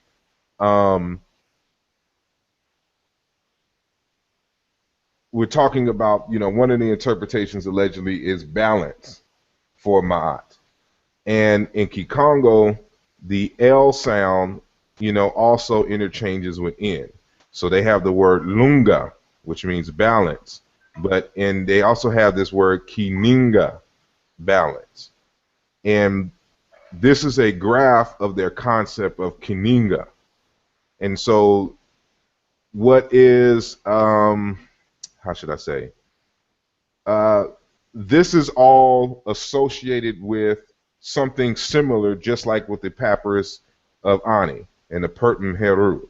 The Pertem Heru, I argue, is fundamentally simply a book for ancestralization. Ancestralization, people think that, at least historically, when you die, you simply become an ancestor. That is not really true in many African societies. You have to make them an ancestor. You have to go through and ritualize the event to properly acknowledge them as such. And so when you're reading the Papyrus of Ani, this is exactly what it is. It has many different purposes, one for the living itself, and then, of course, for the dead. But it is fundamentally a way to ancestralize and the ancestor, to be able to work on behalf of the community in the realm of the dead. And so among the Bakongo speakers, they have this concept here, which is Kaninga, which you see this graph here. And so it also not only applies to the ancestralization process, but even to your health. So this is this word vimpi, which is healthy right here, in terms of being in perfect balance in terms of health. The cognate for this in Egyptian is Seneb. And so this this S corresponds to this V, and this N with this M, and this B with this P. There's a whole lesson that I have to do with that, but just keep in mind that these are the concepts. So when the concept of Ma'at, this is a cognate for Ma'at here in Kikongo, Kininga, and Lunga, which is dash indicates that it can have a number of prefixes, you know, representing balance. This is what you see here. So this is the perfect balance, and this represents basically children 2 years and younger. They're the only ones who can have this perfect balance because they haven't been socialized yet, according to Congo tradition.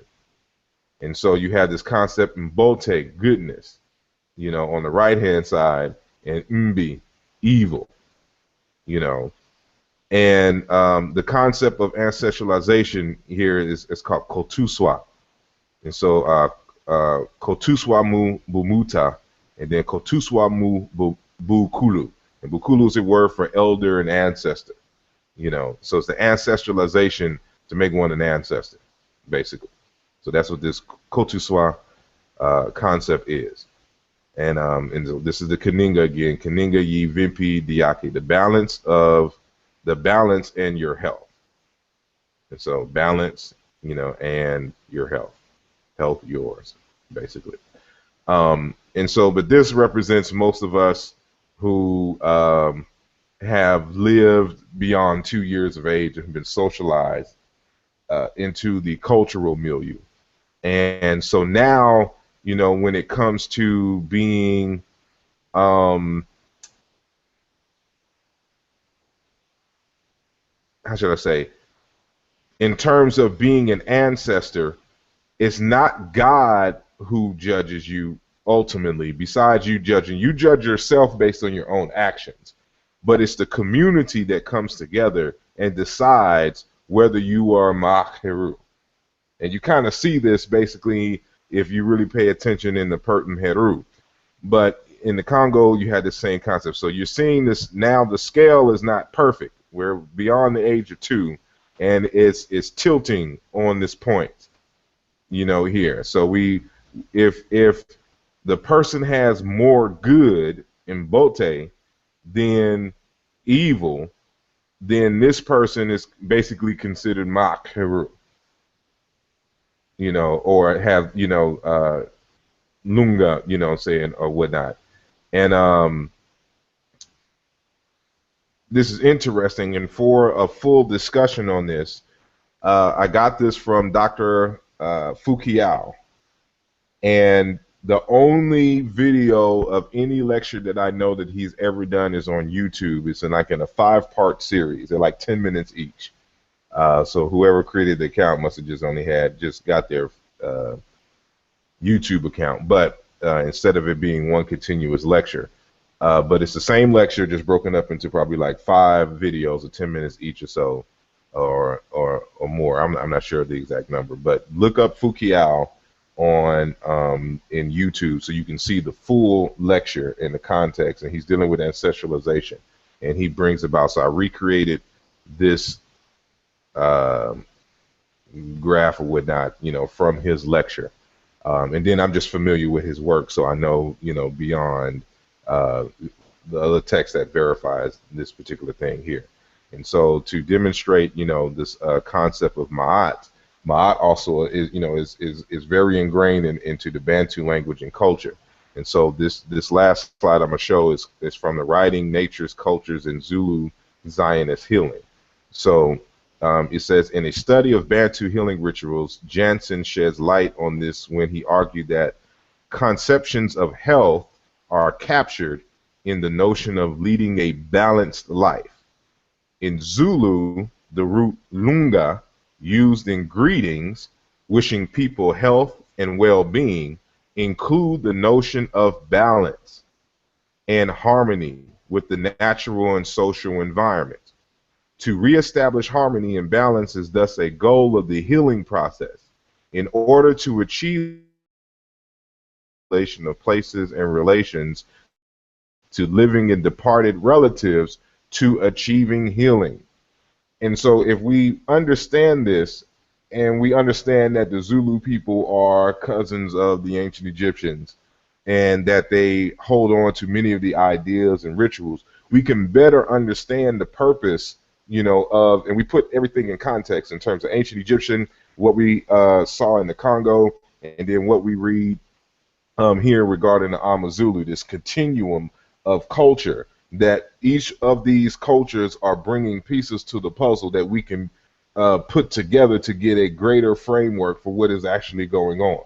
And so this concept of, you know, being found ma'at heru, or being balanced in this process of the ancestralization, is dealing with healing, not only in terms of bringing balance socially, you know, to the people, and the environment itself, but uh, to because there's a grieving process that goes on after this. And so there's a greater context for which I don't have the citation, but you see, even on, if you have Wasserman's book, you see the very next page, you know, after that is the mourning rituals and the mourning processes, where this concept of ma'at, in association with health and balance and healing, you know, is part of this everyday ritual. So we not only heal socially in terms of the living, but as the thing says here, in terms of proper relations with the dead. And so we should incorporate, you know, well, I argue that we should incorporate, you know, one, we need to add another definition to the word ma'at, and that is healing. And then that concept of healing in terms of relationships, as through that process of ancestralization, which the Pertin Heru is, you know, one aspect of that larger process. Ma'at in terms of association being with, you know, that greater sense of healing. And another thing that this mentions here is that the word lunga is used as a greeting. They greet each other with ma'at, which is significant because if any of y'all have Kipkowicz Sambu's book on was Isis Isis, he argues that, or he informs us, I should say, that among the collagen speaking people, that they greet each other with the word ma'at. And so they pronounce ma'at similar to the way that we would pronounce ma'at, but it's more like ma'at, because they lost the nasalized volar trill, and they lost that that glottal fricative, which we transliterate when we're transliterating on as a lowercase a. But you know, all of these things in context, and I'm trying not to be long-winded, helps us to get a greater understanding of what it is that we're reading. So now when we go back and revisit these texts, we have a more well-rounded understanding of what exactly is going on and why they're doing what they're doing. And so we're just not translating for the sake of translating, that, you know, we're actually in essence providing evidence for, you know, what is going on. But one of the points I just wanted to make here again is that, you know, this is another cultural who has the same idea and the same process. They just didn't write it down using hieroglyphs, where is when, in order to be considered makheru when making someone's case, that is more so not an issue of perfection, like you had no flaws. It's just that your good deeds outweighed your bad deeds. And we get a little hint of that looking at plate 4, you know, starting in column 5, I think, you know, on backwards, where Ani, you know, is making that particular statement that we mentioned earlier. So I'll just end there and, you know, look for y'all comments and thoughts. Yeah, Yes. oh, I don't know. Oh, this is Brother Antoine Germain. Yeah, actually, I just want to just kind of, it was a lot, so I just want to kind of regather the references. On my screen, I do have the Mayat, the moral idea in ancient Egypt, studying classical. That was Karanga, and then what the chart that you shared with us was from Words to Love, Table 11, page 52 and 53, where it breaks down Mayat and also its references to the different other languages, Middle Egyptian through Chaluba. So anyone listening can go back and reference that inside of Words to Love. Also, as far as it goes into the details, as far as the Purim Haru, our brother Christopher did an excellent presentation on that, where it breaks down the someone being vindicated or someone becoming an ancestor, which should be all our goals. Another 2 references you mentioned, I think one was FLIKKE. You said we can find that video on YouTube. Is that correct? It's Fu Kiao. It's his full name is Kimbwadinde Biakonseki Fukiao, but just look up the last name Fukiao. It's Fu-Kiau. Fu-Ku Kiau. Kifu. All right. And then the last one, can you spell out the name for us? The person you stated was who said you said their culture also pronounces Mayat the same way the very last person you referenced. Oh, the collagen people, and the author is. Hold on, let me get you the full reference. Let me take my earpiece out. I'll be right back. Okay, yeah, I'll wait for him to come back because I wanted to had a couple of comments. He said a mouthful, so The text is called "The Collagen People's Egypt Origin Revisited." Was Isis Asis by Dr. Kipkoech Arap Sambu. sample, right? Mm. So I wanted yeah. to make a comment about some of the things you said because as you were saying it, you know, I'm seeing the same things within Kemet as well. Like for example, um the greeting, you know, the greeting with lunga, which is to greet somebody with balance. And you know, in a lot of Egyptian texts, they will either greet someone or they would put something after a person's name. Like for example, especially with the royalty, they would say Uncle Jasaneb, similar to how Muslims would say after their prophet's name, they would say Alayhi Wasalam, or you know, Sallallahu Alaihi Wasalam after the Prophet Muhammad's name or wherever the case is. So you have Uncle Jasaneb, which is indication of life, prosperity, or health, or vitality. But then what struck me in the diagram that you showed with the balance is that it also seems to kind of overlap a little bit with the concept of Hotep. In the sense of we know Hotep is offerings, but the offerings bring about a state of content, stillness, and then when we think of stillness or something being still, we think of the balance has stopped moving. I mean, the scale, if it's rocking back and forth, if it's seated or stopped or content, that means it found its equilibrium. You know, if it found it's flat. You know, it's a flat, straight concept of stillness. Like we look at the water, the ocean, the waves, it's not still. But once you look in a lake where there's no ripples at all, it's flat, it's shiny, it's reflecting. So it seems like it goes into the concept of Hotep, and then we greet each other with Hotep. We'll say ETM Hotep, meaning come and be content, and you can only be content if you're in a state of balance, of health. You know, you know. So anyway, I don't know what your thoughts are about that, but it seems like it kind of overlays with that as well. Yeah, I mean, in a way, it's you know, how should I say? In Africa, you know, a greeting is not like how we do in the West here in the U.S. You know, when we greet, we say hello, what's happening. It's more so like a question, you know, or just something that you say just to acknowledge the other person's presence. Whereas a greeting in most indigenous societies is a blessing. They're blessing you. They're sending, basically, as we would say, positive vibrations, you know, your way. And so they're greeting you, you know, is basically saying, you know, may you have great health. May you be in a great state of peace and balance.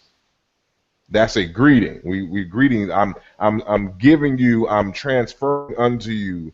You know, the spirit of health, the spirit of prosperity, the spirit of, you know, balance in your life, great relationships. So I'm letting you know that, you know, that we are on healthy terms also as well by the greeting that we give. So it's just one of those things that, you know, you got to get deep into Africa to really see the distinction, you know. But it's more so a blessing. You know, we greet each other with blessings. You know, almost basically we greet each other with prayers, I should say. You know, in the same context. So when you're greeting somebody like this, is more so a prayer that you're sending and directing towards them in their direction. I know in the South, it's probably pretty prominent. When you go to someone's house, you pretty much are demonized if you don't accept the offering that's given when you come over to someone's house. Because the first thing someone does is like, would you like a cup of tea, or would you like a glass of water, or would you like some refreshments, or whatever it is. So there's a physical application where people actually are giving you something, and the purpose of doing that is to put you in a state of peace. Like, you know, because the assumption is that you're coming to my house unbalanced, and I'm going to balance you by offering you a meal, a drink, or whatever the case is. So I can see that even happening in our everyday right now, you know. I would refine it a little more and say that it is a carryover from back in the day, of course, before we had cars. And so when you traveled long distances, you know, it's an issue of, when you travel these long distances to go to these different places, what the graceful host wants to ensure is that you are now nourished to where, you know, you have found your equilibrium, traveling especially in the heat, you know, and what other dangers may have been, you know, along the way. You know, now you're in a place of sanctuary. And so, you know, you have lost a lot of electrolytes and all other kind of technical, you know, health jargon that we can use in the modern times. And we need to replenish that, you know, before any business can be done, you know, moving forward. And so this is where this ultimately comes from. And it's the same, and I say this to say that that same frame of thought is behind why you give certain offerings to the ancestors, and you pour libations out to the ancestors, because the belief is, just like, you know, I'm in Philly and Brother Ujawa's in Atlanta, and I travel, let's say I walked from Philly all the way to Atlanta just to see Ujawa. It's a long distance, and of course, you know, I have to rebalance myself, you know, while there, by, you know, properly eating and sitting down, resting, and getting some water. It's the same thing for the idea of the ancestors, that the ancestors are in this faraway place, which we call the ancestral realm. And when we call them to our altars and shrines, they travel. And so, just like you would do the living who have traveled long distances to come to your home, you will offer them water and something to drink as well, to nourish them, to restore balance from the hardships of the journey to get to your space. And going back to the seat, that the determinative, as I discussed in the Nesubiti book, the concept of the seat, the royal seat of the king, is actually a shrine, from which, because the king is a representative of the founding ancestor, you know, of the lineage. And so the seat is where, basically symbolically, the king is possessed by the founding ancestor, and he's ruling using his body as the conduit to continue ruling the kingdom. And so the seat is more so, the throne is a shrine, which is why when you see the words for ancestor in ancient Egyptian, pay attention to the determinative. You will see a seated man on a seat. Mm-hmm. And I give a citation again in the Congo, because the Congo is where all this originates. As it's, you know, it's representing of ancestors, and of course, you know, let's have a seat, you know, when you're greeting the ancestors or not. So there's a lot of hidden jewels in what we're looking at. Whereas in the living traditions of Africa, it is just a part of the everyday culture. Whereas you can see it visually, the psychology and the mindset of this underlying continuity in ancient Egypt. And so your job as the researcher, as you get deeper into this, is to be able to scientifically and systematically, of course, be able to make these sound connections, which will further strengthen, the bonds of the ancient Egyptian and the Central, West, and South African cultures, so to speak. Yeah. Well, oh, sorry, go ahead. No, I was gonna say, just to add to that, just one connection that I'm starting to make or starting to learn is that even with these terms like Mayat or Hotep or even Mary, whereas we look at them as maybe nouns such as love or peace, these were really actually actions or verbs, and I guess that's probably why in Africa they can see it more because they take these terms and actually make them visual through their action. Hmm. Yeah. Yeah, and as far as if we're ever going to, I forgot somebody said earlier. I don't know if you, Antoine or Sar, you know, you know, studying Sesh Medew Netcher as we do is in lieu of something. Some people study the language just out of curiosity, and you want to quench that thirst of being able to go beyond, oh, these pretty pictures and things like that. But and that's one thing about the Seshew Medew Netcher I mentioned earlier, is that this is in lieu of using Kemet and other African related cultures and languages as a resource to kind of mine from and pull from to apply, to find out what is applicable, what is usable, what is actionable for us in 2016 and things, to solve our problems of today. Because there's some fundamental things, even though we're like, what, 5,000 year distance as far as time goes with ancient Kemet, but there's some fundamental things that are workable everywhere, in problem solving. So you have this underlying base that we can tap into. So in learning the language, we learn the surface things of what this text is saying, but then we pierce that veil and go into the realities behind the different metaphors, allegories, and things, and then we have at our disposal the living African traditions to confirm, verify, and even put the other pieces together, because we know these serve as context clues. Like if this was a sentence, it would be context clues. If the Kemet culture was one word in a sentence, and we only had that word, we'll still be lost. But with the other living African traditions, now we have the full sentence, and then we could put the Kemet culture in a proper context as well. So this is like all a part of this huge process, and I hope people kind of get that's those who are interested in going beyond just Kemet, the Sphinx, the pyramids, and it's just wonderful. Kemet, Egypt was black. Yes, responsible for math and this, that, and the other.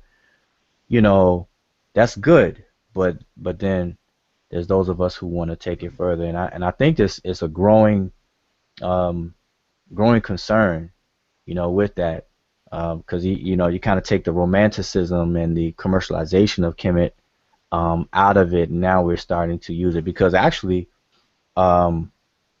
this is what a lot of other people have done already. For example, and I mention this all the time, like in the European cultures, they figured out that they have to create an entire scientific discipline to study Kemet. And, we know it as Egyptology. They've etched out an entire scientific discipline and then from there it gets funded, it gets museums, it gets institutions attached to it, and the whole thing. But yet we don't have that, or I should say, we're not as much involved in it as that's gone. And believe me, through Egyptology, the European cultures have learned from it, and and they took it under different fraternal or occult systems, such as the Theosophical Society, the Rosicrucian orders, the even the various Masonic orders and things like that, where you see these elements. If anybody's belonging to these orders, you know, it's like staring you right in the face, you know. Because I've heard even what you just explained about the balancement, there was some things that just remind me of some concepts within Freemasonry. I saw the diagrams and things you showed, and I was like, okay, you know, so it's there. So we have to get on the ball, you know. Yeah, it's about getting. This is why it's important to learn to do comparative linguistics, so we can recover and reinterpret. And so what I would love to see from y'all is, you know, something like this would be a very big and monumental task, but maybe something on a smaller scale to start off with. But to have a series of texts that y'all have fully transliterated yourselves, but added some insights that the Egyptological literature would not have, because y'all are grounded in African culture. You know, to be able to make the kinds of connections like, you know, this, like Faulkner and Wasserman and Golan would never get this, because they're not engaged in Africa that way. They don't know, like, you know, they even have a glossary in the back, which is, you know, like, we need to do something, you know, this may take a couple years to do. Well, not, I mean, not really, but I wish we had, you know, access to like these same these same pictures, so we could create our own book, you know, but it'll be a lot thicker than this, because we would include the transliterations, and then, you know, the glossary in the back we would use with the actual transliterations as well. And so you can see the glossary is basically Egyptology speak.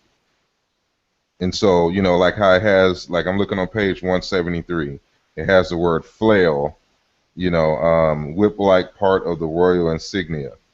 The word for flail itself is really just a word for protection.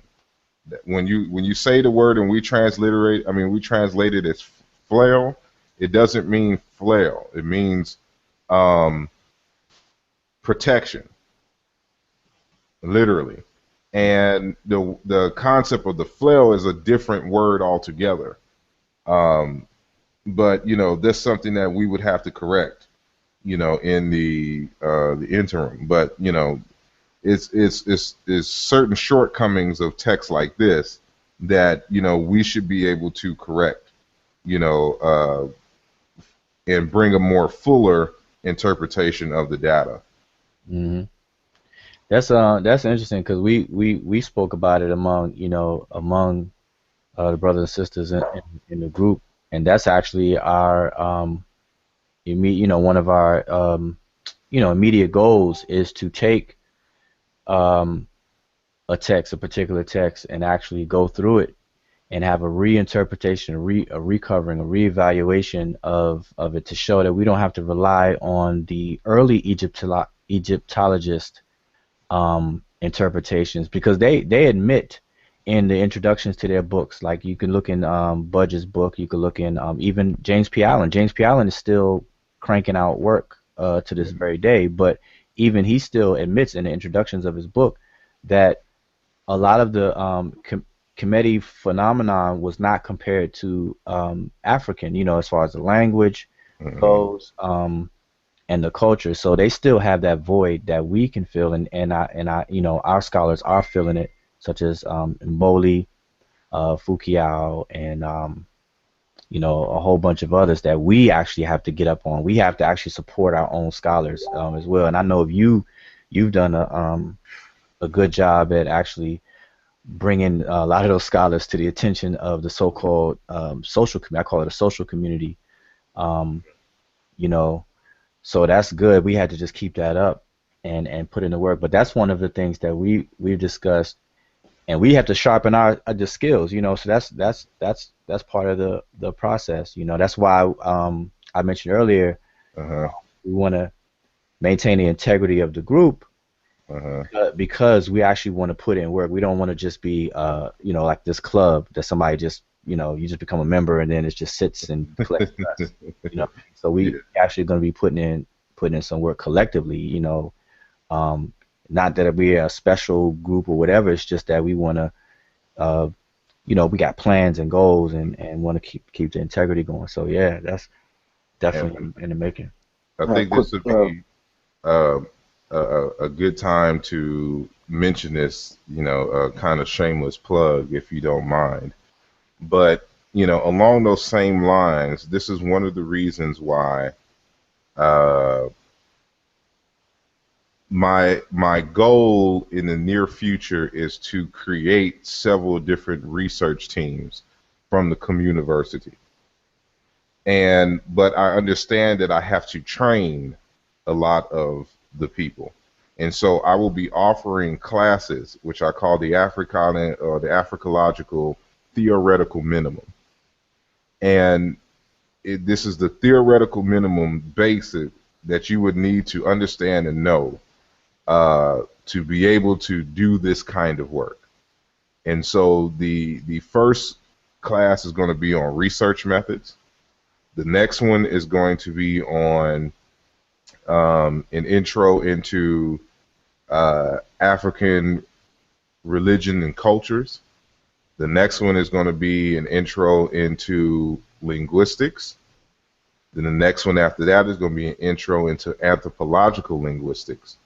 And then the last one is going to be an introduction into the Sesh Medew Netcher within its African context. Now, how I'm going to have it set up is those who are a part of that group and have taken your courses, of course, and you certify them, they don't, of course, have to pay, but they can still take the course so I can show them the larger African context for a lot of what is written, and so the goal is, of course, after you've taken these bare minimum 5 classes, that you will now be able to, form groups and formulate research questions and to create, again, you form the research group to be able to focus on these particular research questions, and you're going to write up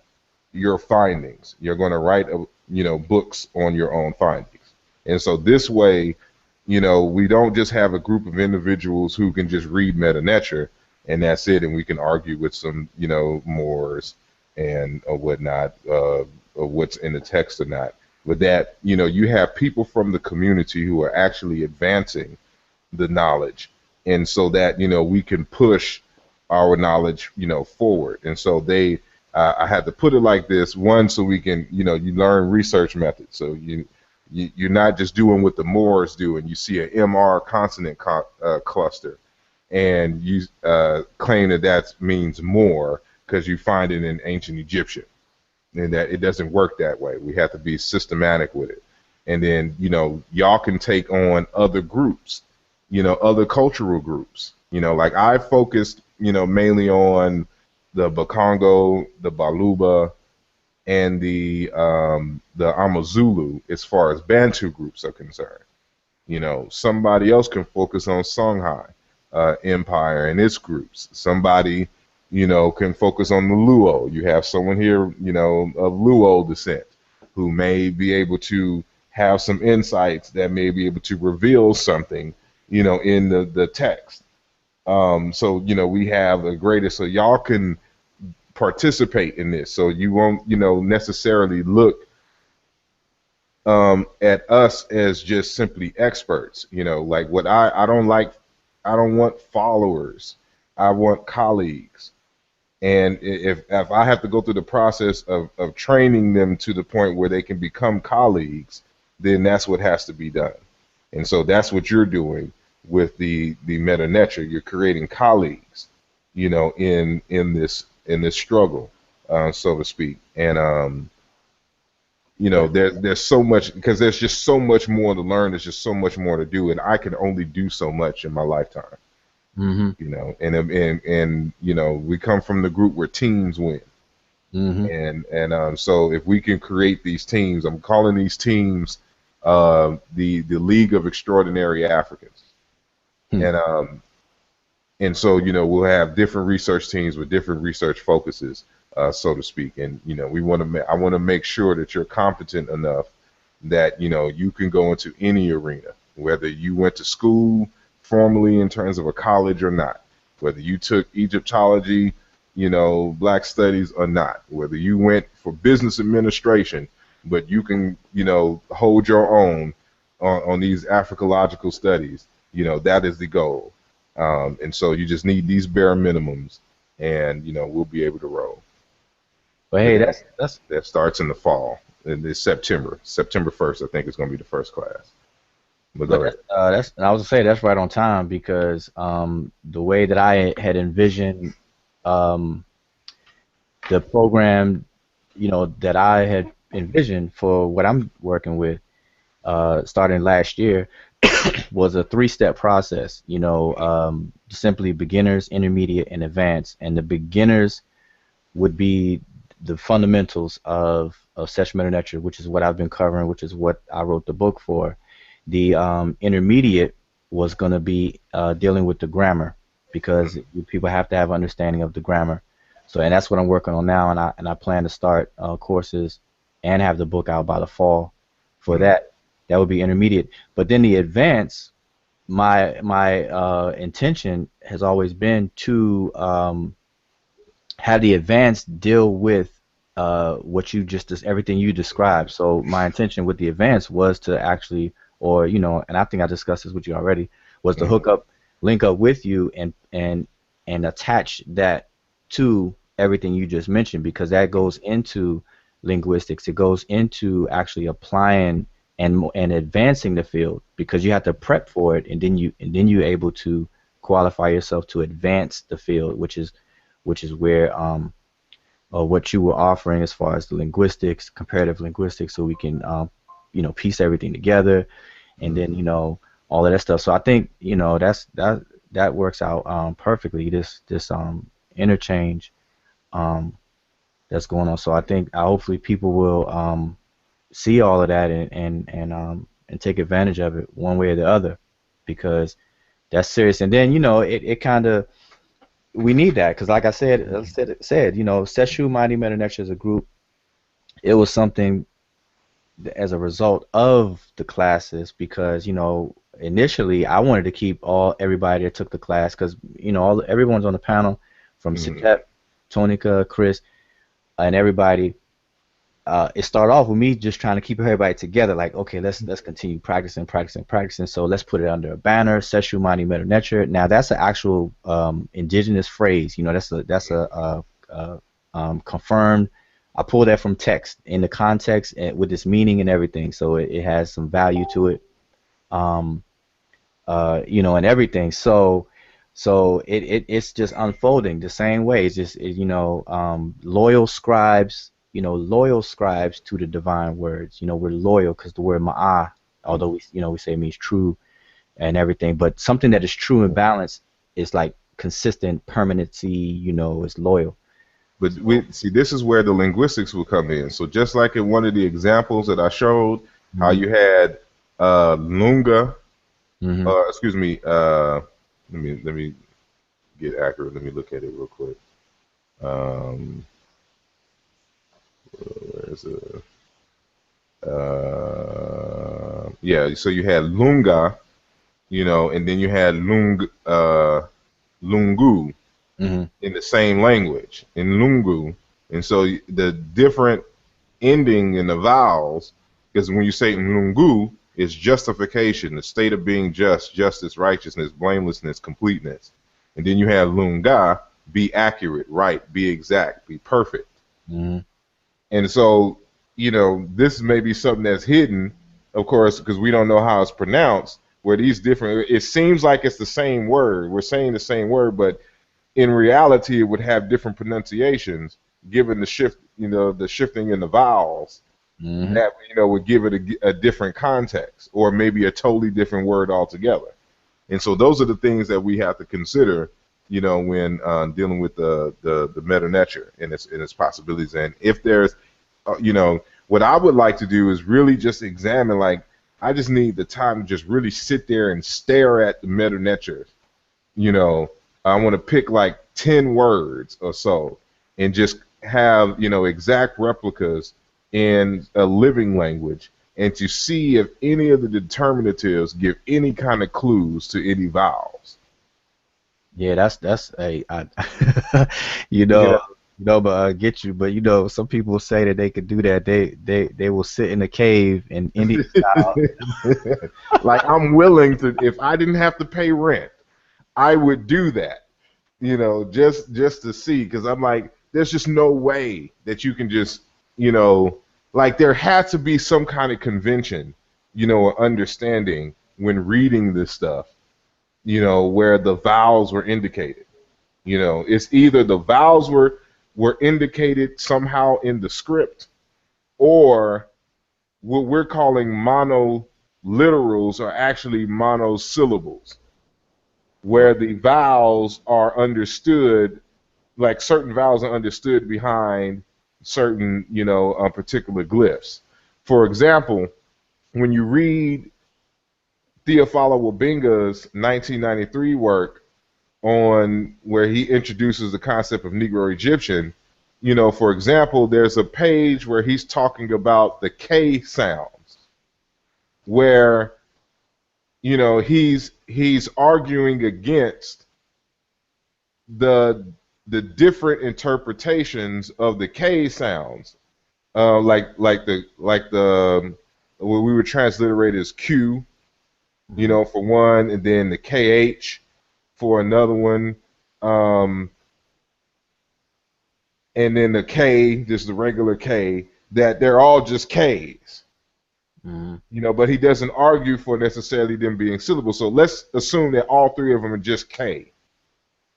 And so one would probably be like KI, another one would probably be like KE, or KU or KO. Another one would probably be like K.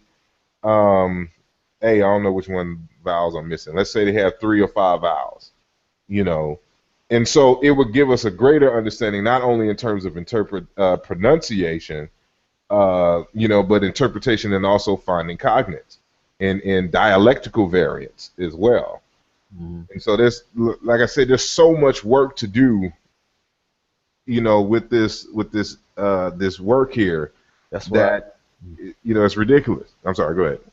No, I was to say that's why I've personally kind of cut back on the circular debates, yeah, and the arguments and things like that, because you get to a point where you're it messes with your own productivity.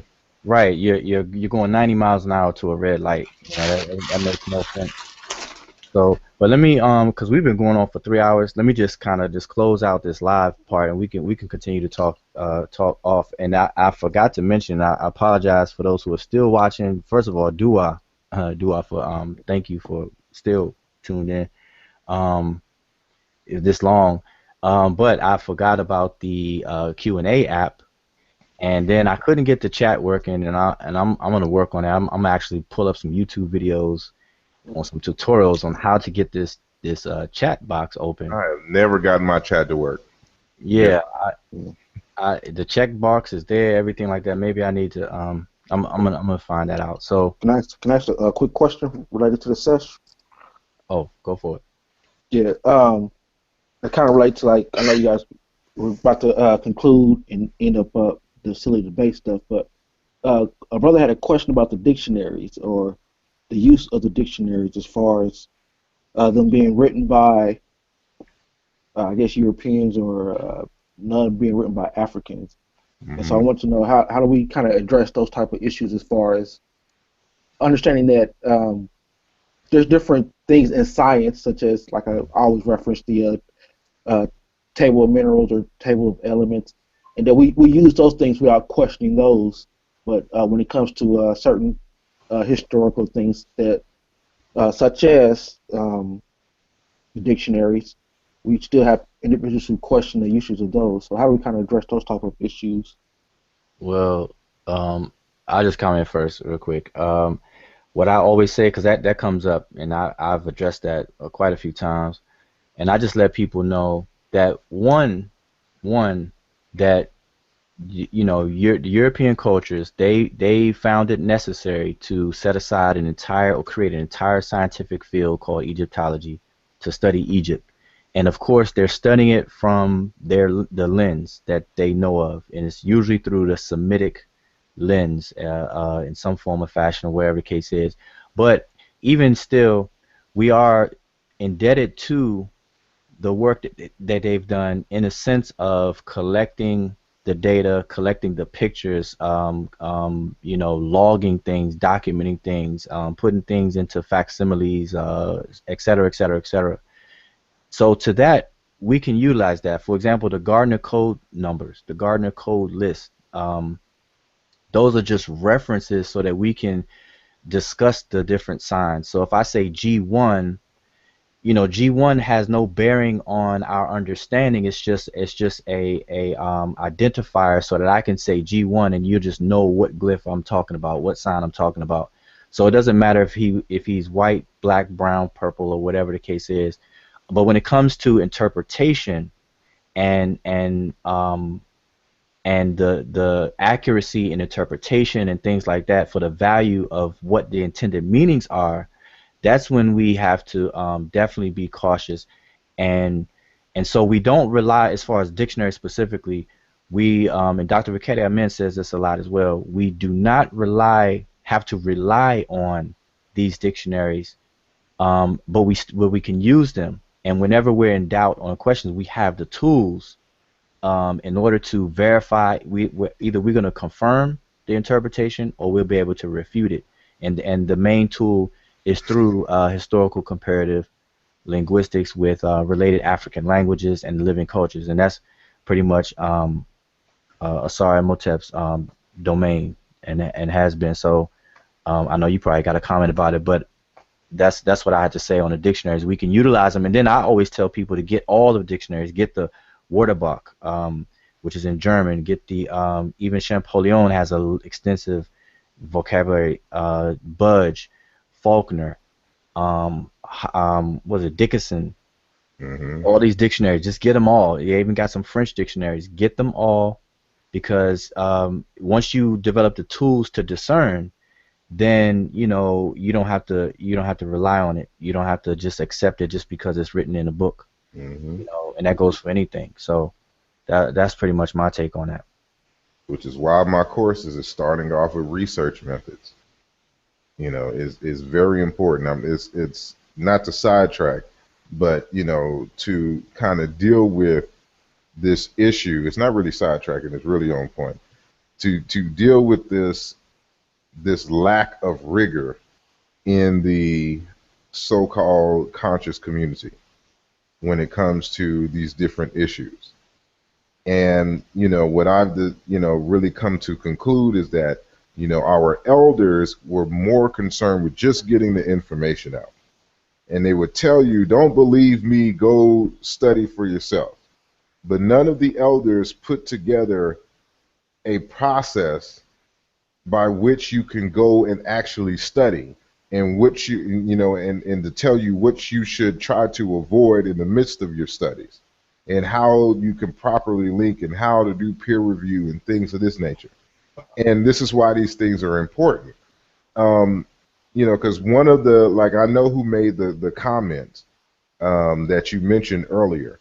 And, he's one of those individuals who is always trying to downplay the work that black people do regarding ancient Egyptian civilization and culture. And so he thought that he can get us by saying, who has written a dictionary and try to make it seem as if there's none. Well, if you did proper research methods, that there's a concept called literature review. Before you can go out there making claims and things, you need to have studied. because one of the things that came off the top of my head was Dr. Mubabenge Bilolo's dictionary, where and it's called Towards a Egyptian, Coptic, and Chiluba dictionary. And so it's a preliminary work that is part of a greater work that he's doing, where it's a dictionary, but also a comparative dictionary using Chiluba. And so, you have grammar books written by black folks. The only one in English is by Ankh Mira. You have, of course, Brother Wujawu's Beginnings, book in terms of the, learning the language, and of course you have Raketi Amon's various different works as well. But amongst the French-speaking folks, they have entire grammar books, and Meta Netcher workshop books and all other kinds of stuff. The black, Africana researchers, that people are unaware of. Because this individual doesn't speak or read French, he doesn't know about the great works that are out there, on this point. But even still, like a dictionary for us, we've been in talks in trying to do an online dictionary, an online searchable dictionary, the same that you can find with some of these other, online. Like they have moved for the most part the Waterbush dictionaries online to where you can search. Unfortunately, the stuff is still written in German. So what needs to happen is they need to make an English version, or we need to make an English version. There's nothing that says that we can't do it. This is what I mean. There's so much work that could be done. So if the Sesh Medew Netcher group decides that we're going to compile us a dictionary, then y'all do it, and y'all make that history, to where we have this group of individuals came and put together a dictionary, and do something a little different, make it more valuable, to distinguish it from the others, because we just don't want to just reinvent the wheel. We have to add value, something that the other texts cannot provide. Right. And so just because something isn't done now doesn't mean that we can't do it. That's why we have to cut out the I call it, the silliness that I've witnessed. I think more people just need to really just pause and take some time out and reevaluate this approach of the social community. I don't believe in a conscious community, but social community for sure. And I think that there are people among the social community that are interested, and that's one of the good things about the Seshew Medew Netcher. And that's why I wanted to make it clear that it's not this group here is not an elitist type of group or whatever. This secretive reserve, it's open for anyone. It's just that to maintain the integrity, there is a certification, whether you come through the classes directly, or you can take a class from Mfundishi, Dr. Raketi Amin, Benochi Montgomery, whoever is offering classes. Take the classes, and if you wanted to be a part of this particular group, you don't have to take a class. You just have to take an exam just to show proficiency. It's like a placement test for anything, and that's just to maintain the integrity, because we have to know the skill set of who we're dealing with, because we're going to be putting in the work. Like Osar Motep, you mentioned 3 things tonight, and those 3 things we happen to talk about prior to you even mentioning them. So it's like right on time. Like it's like right in the same. We all in each other's heads at this point. So as a matter of fact, I know you got to close out, so I guess I'll let you close out. Okay, yeah. Let me just close out, because we've been going 3 hours strong, boy. I know people that's gonna watch the archives. They're gonna have to forward and fast, but it's all good. We usually try to limit the. Sorry to interrupt, but just before we close out, just to check if there's any questions, so our viewers just don't get left out. Oh yeah, and we didn't even take questions. That's what I started to say before we even got off on the tangent. I apologize for not doing the Q&A app tonight, but if there were any questions, I'm looking on Facebook now, and I know I do see one question. Someone asked, I guess it's based on something you said earlier. Asar, you had mentioned about the flail. Was there a book that someone could find out more information about what you mentioned about the flail not really being the flail or the word being protection? Yeah, my book, Nesubiti, Yeah. King and Ancient Egyptian. um, it's, I forgot the chapter, but it's the one right after I deal with Osar, or Osiris. Okay, well, there you have it. Nisud Biti by Asar Motep, 2016. SarMotep.com, Amazon.com.